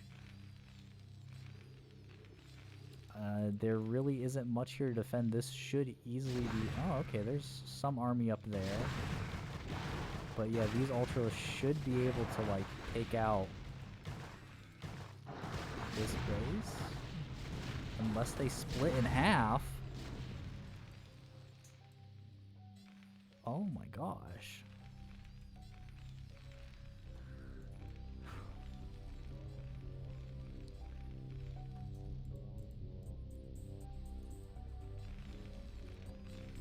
Yeah. This is why, I mean, you can really see, like, how important controlling your army is to do what you want it to do. Because when you just A-move, the AI does its own thing, and they can get distracted. And so you saw, like, half the army got baited up into 4 tanks, instead of running down and just dealing with 1 tank. And then killing the space.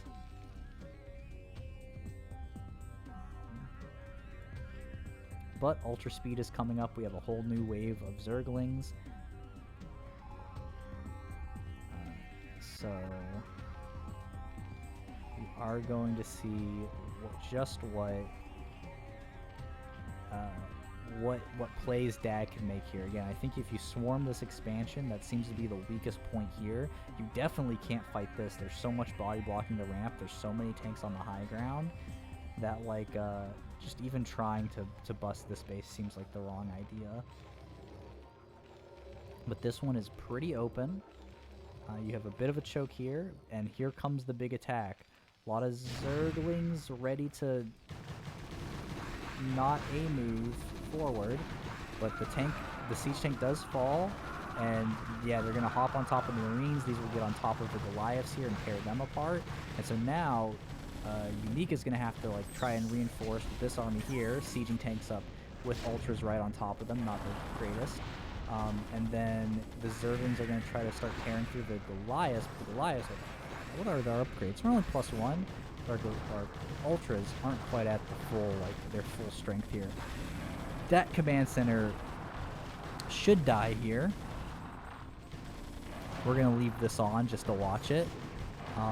Yeah, so the ultras should come down and finish the command center off.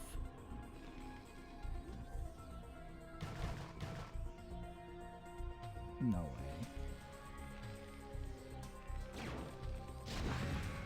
So Dag really needs to not try to fight this. They can get up into here, and it looks like that is what they're doing. They just need to get these Zerglings up. Wow, all the SCVs have been pulled from the main. Radiate on the Ultralisk really is mostly just to kill the Zerglings around it. Command Center does burn down. And with all of the infrastructure here dying, Zel Uneec should be getting the GGs, and there we are. GGs are called. Zel Uneec will use the game, and that is a victory for Dag in Game 1.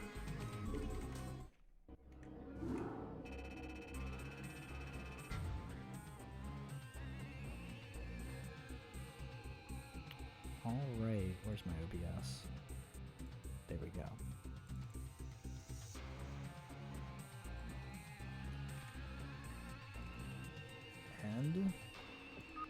I mean, we were saying Dag can get the points on the board for their team.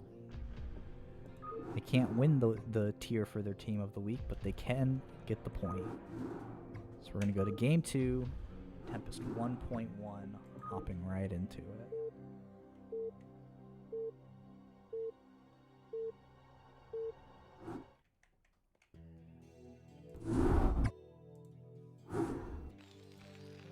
And in the top right corner as our orange Terran player, we have Zel Uneec looking to tie the series up.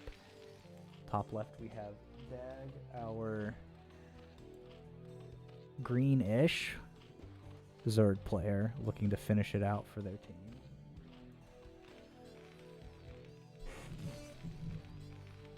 Right.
Alright.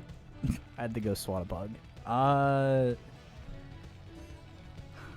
we have another thing. We're building the barracks and the supply depot on the low ground. Which, against Zerg, might be a better idea because you don't have... like, the Zerg isn't guaranteed to go Hydras. And, like, as we've seen, like, previously, like, Dag seems to be just favoring more of the Link Flood stuff, so this seems to probably be a better idea than in Terran versus Protoss.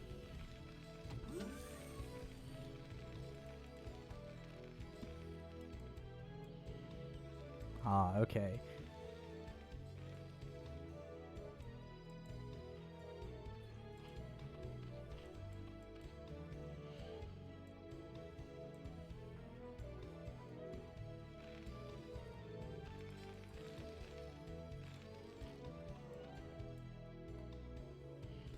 And it does seem to be a full wall, as even the SCV couldn't get through. So I wonder if that's just maybe an unfortunate thing about this spawn position.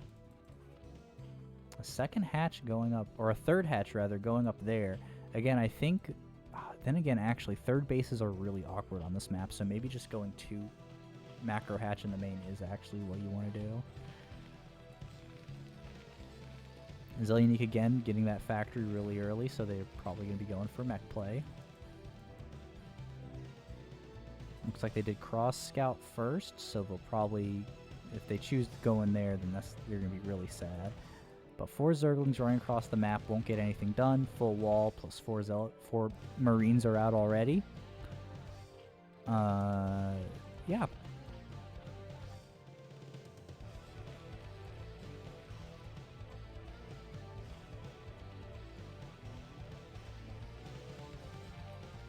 Now what Dag can do is just leave the Zerglings up here and make it really awkward for Zel Uneec to fight up this ramp.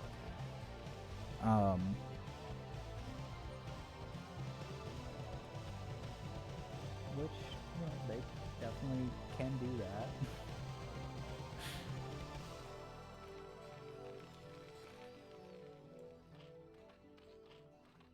Looks like they're switching into the macro game a bit faster, though. They aren't going for the Link Flood, which makes sense as there was a full wall. One Zergling's going to get away to be able to, you know, stay out on the map. Ooh, SCV in the main, really nice. This guy will be able to just come out and you know, rescout the Zerg whenever, you know, he needs to. Lair coming up.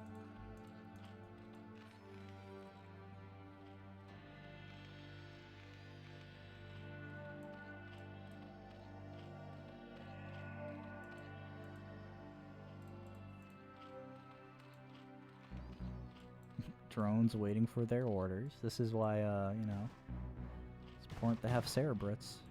SCV is going to see the lair, but unfortunately isn't going to be able to see much else. Looks like, you know, they won't be able to tell whether we're on Spy or we're on Hydra Den. Like what to expect. It looks like Hydra, so we could be seeing a lurker timing here. Around, you know, half the lair mark. Because Zel Uneec once again is going into that mech play.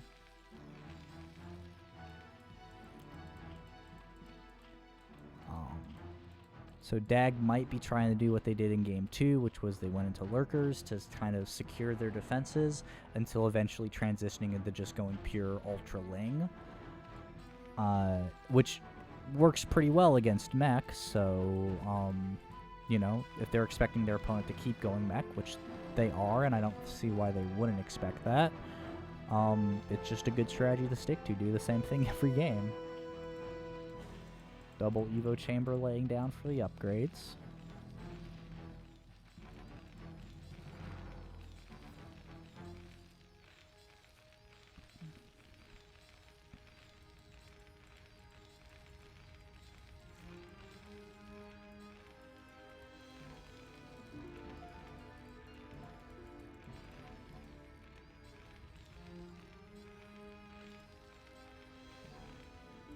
Here comes the Ling Flood. Now, this probably won't be able to break anything, and I think if DAG tries to force it, then they'll just end up losing a lot of these Lings.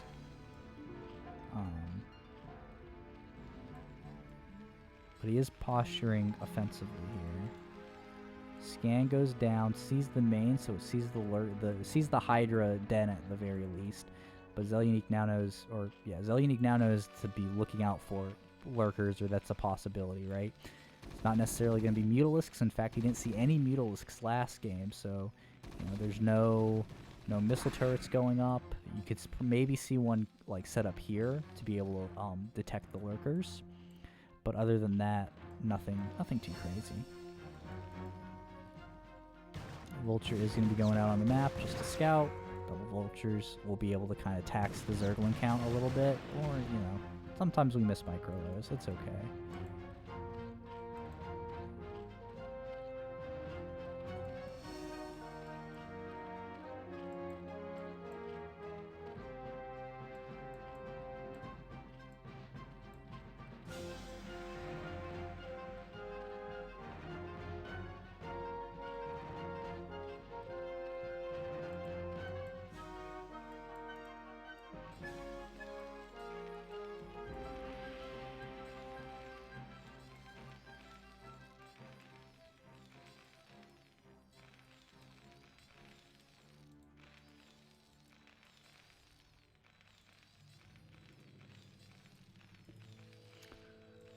Yep.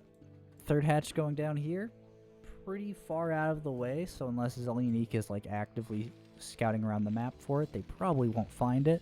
At least for a while. Zerg, you know, expanding to the second main is pretty common for the Zerg, but they're also taking a third base where like third bases kind of are. So this is another really great spot. This is a great spot actually for DAG because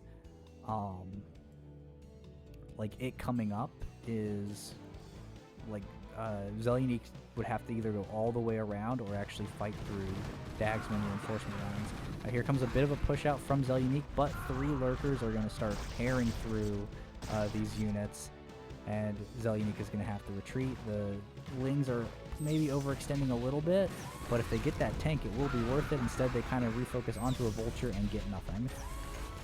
But lurkers set up on the high ground here, making this, basically, this is going to be impossible to get past, for a while at least, without deliberate effort. That's going to be really hard.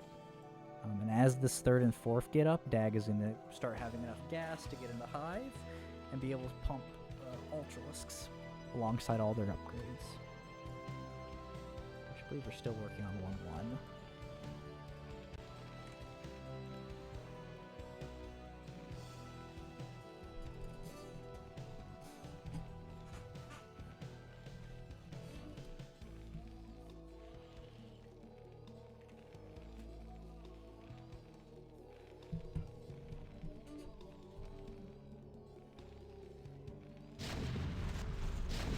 Here come the lurkers. One kind of gets donated, but the rest set up on the high ground. Maybe they could have come around the side here and set up on this ramp as well.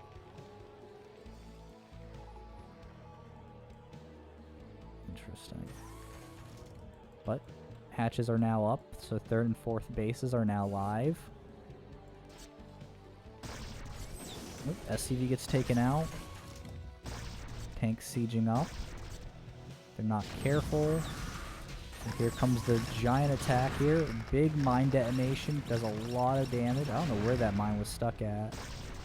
But there's a lot of army here that could be putting pressure on these tanks, especially there's 2 wounded tanks. And instead, a lot of these lurkers are going to be taking free damage. Oop, I accidentally clicked away. Oh my gosh, yeah. Dag is just completely missing what's happening here. I think they might be busy macroing.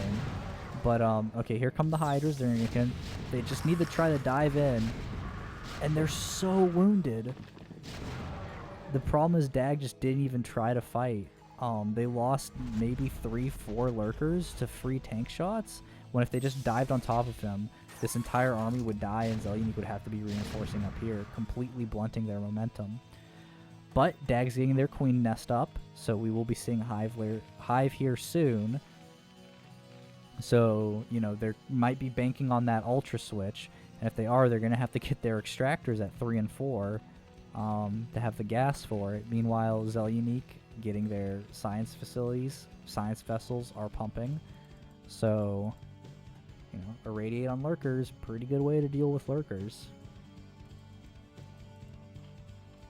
So Dag really needs those Ultralisks if they're going to, you know, make this work.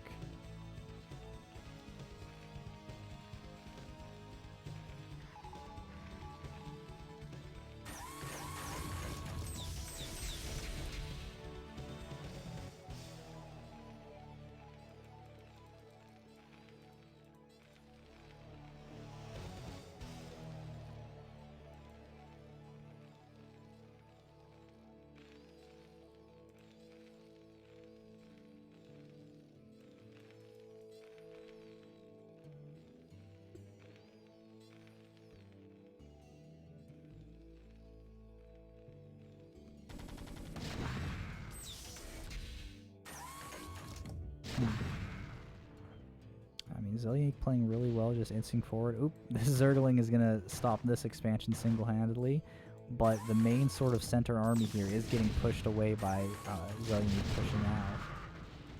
So that's a 1 dead SCV. The Vulture's going to have to move down there to help the next one. And Hive is almost finished, so I guess we're going to have to see where the tech takes us. I'm expecting an Ultralisk Cavern again. Would make the most sense to me. But we are going to have to see those added on extractors here to be able to pay for all these Hive techs.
Ultra Den halfway.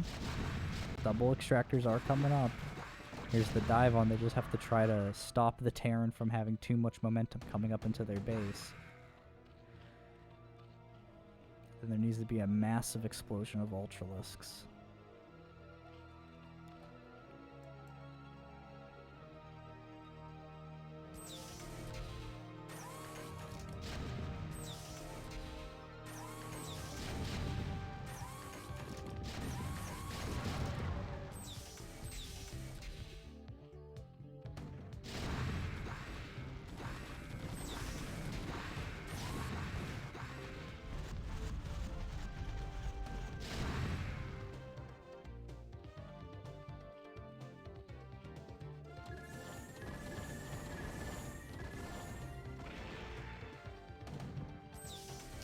Yeah, and this is why this map is a little weird. Setting tanks up on high ground here just seems insanely powerful.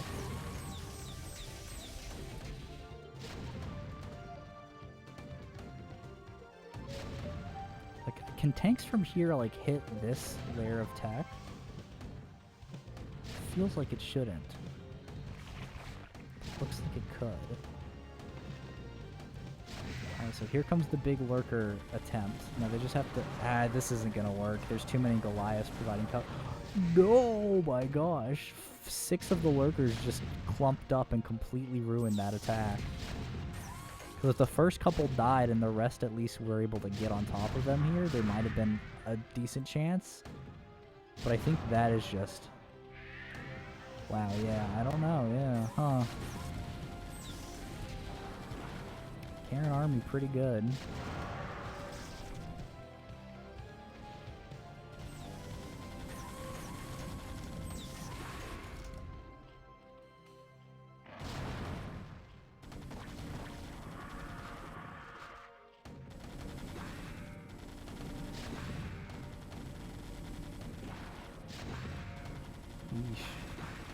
Well, that should be game, I think. I don't think there's a way Zerg comes back out from this one. Just too many tanks, too many Goliaths. Like, all these overlords are about to get completely slaughtered.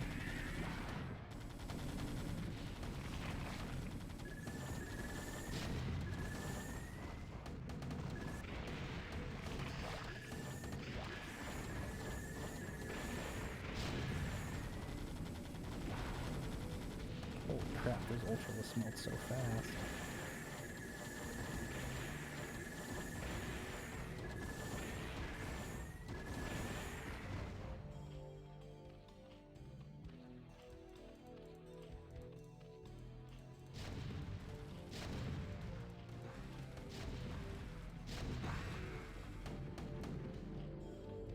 Huh. Well, that should be GG. Our Terran player, once they take out all this tech here, there won't be much that Dag can do. They'll have to, you know, spend their time rebuilding everything. There is a backstab coming in. Not much at home to defend against these Zerglings, but they are just Zerglings.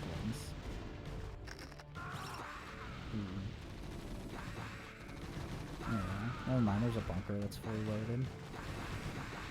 Oh my gosh, mech is so powerful.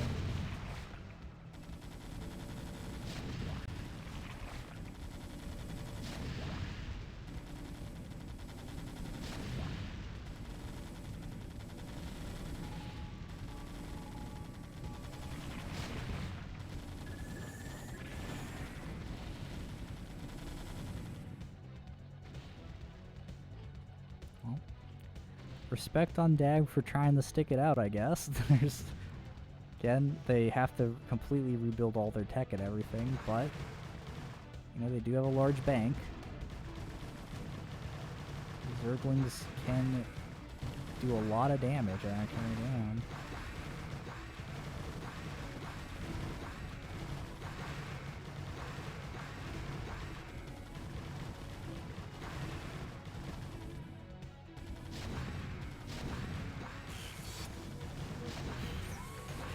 The D-Matrix for the Zerglings. Alright, well...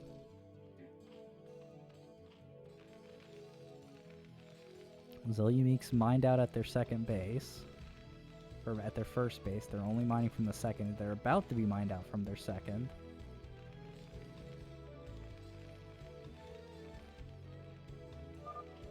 There's the GG. So the match is tied up. Zel Uneec takes the game, and we are going to head into game 3. So our match point, we're on match point of our final match of the day. The winner will decide if Needle gets an extra point on the board for the week, which could be important. So let's start up our last game. Zel Uneec versus Dag, our last game of the entire cast here as well. So pretty cool we're ending on match point. And we're just going to hop right into it. No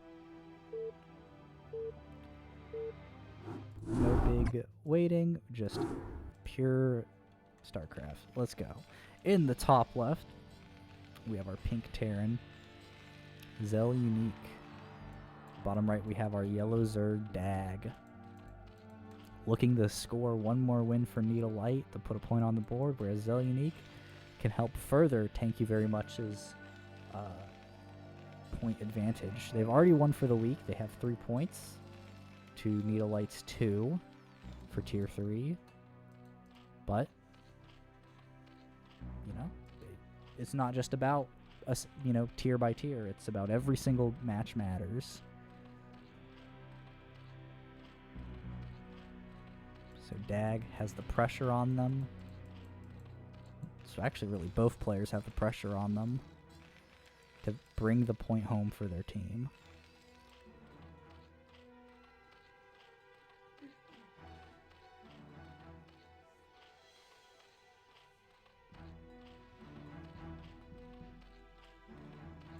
All right, 9 pool. I think that was similar to the other games as well.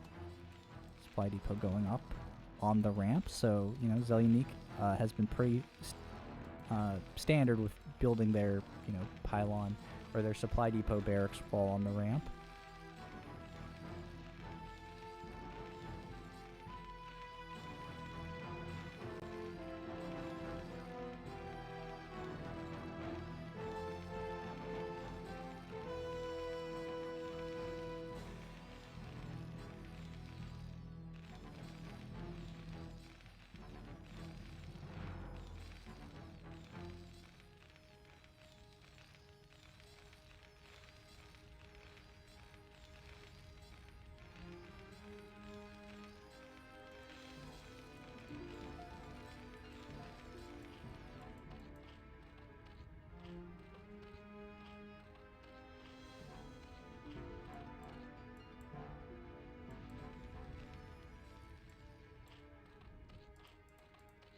There's 6 Zerglings. There's the scouting SCV. Now, he is going to encounter 6 Zerglings as the Zerglings are coming across the hand. There is going to be a 7 and 8. Nice to see people try to get better in this game. It really is. And 9 and 10. So we are going full like mass Zerglings mode. This drone is going to become a hatchery, but otherwise, those first 5 larvae are all going to be Zerglings. And we're adding on a second supply depot. No bunkers. This might be looking a little dicey for our Terran player. But it is nice to see people try to get better at the game. It's, very rewarding. Just like these Zerglings are about to get rewarded with a nice, tasty marine snack. These SCVs are going to have to get pulled to help fight this, or otherwise... okay. Running into the mineral line. Good. Now, that is a factory. That's not a bunker. So those Zerglings are going to get that marine for free. And back at home, we have 6 more Zerglings making. Zel Uneec really needs to pull these SCVs to help fight. Well, he needed to do it 2 minutes ago. Now they just are fighting. The SCVs fighting Zerglings. And those Zerglings are having free reign. They're going to be able to wait for that marine to pop out and then come back in and start eating on them. Instead, they're going to start taking pot shots at the barracks. SCVs don't really know what to do. We're seeing like just a whole miss micro here as the SCVs are fighting. They're at pretty high health. But the Zerglings are going to get around. They are going to take that Marine out, and we have like a whole nother wave. This is actually going to be a ton more Zerglings. 10 in total on the way. Now the factory might not even finish in time. Yeah, if the Zerglings catch this SCV only 15 HP, they might be able to stop this factory from being built. If that happens, there will be no vultures here to save them, and they do just on. If that SCV had one more hit in them, that factory would be finished, and we'd be seeing a vulture coming out now. But Zel Uneec is kind of not really their worker micro. To be fair, microing workers to fight is insanely hard, and in this case, it's game ending. The Zerglings are going to take out all the workers. The factory does get built, but it's too late. 2 SCVs remain to the 8 drones of DAG. DAG also has their expansion up. And no matter how many vultures are getting made out of this factory, there's just an insurmountable odd. Not to mention that it is going to have to be some good micro here, and that is not it. Yeah, microing unspeeded vultures is very hard. So down to 1 SCV, 2 SCVs, but that is going to be gained, and DAG is going to get the point on the board for Need a Light.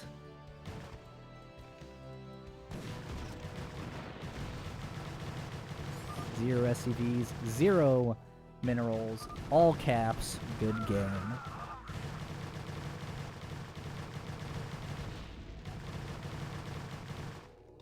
Alright, yeah. That's our game. Let's take a look at the score screen. Cool. Yeah. Let's...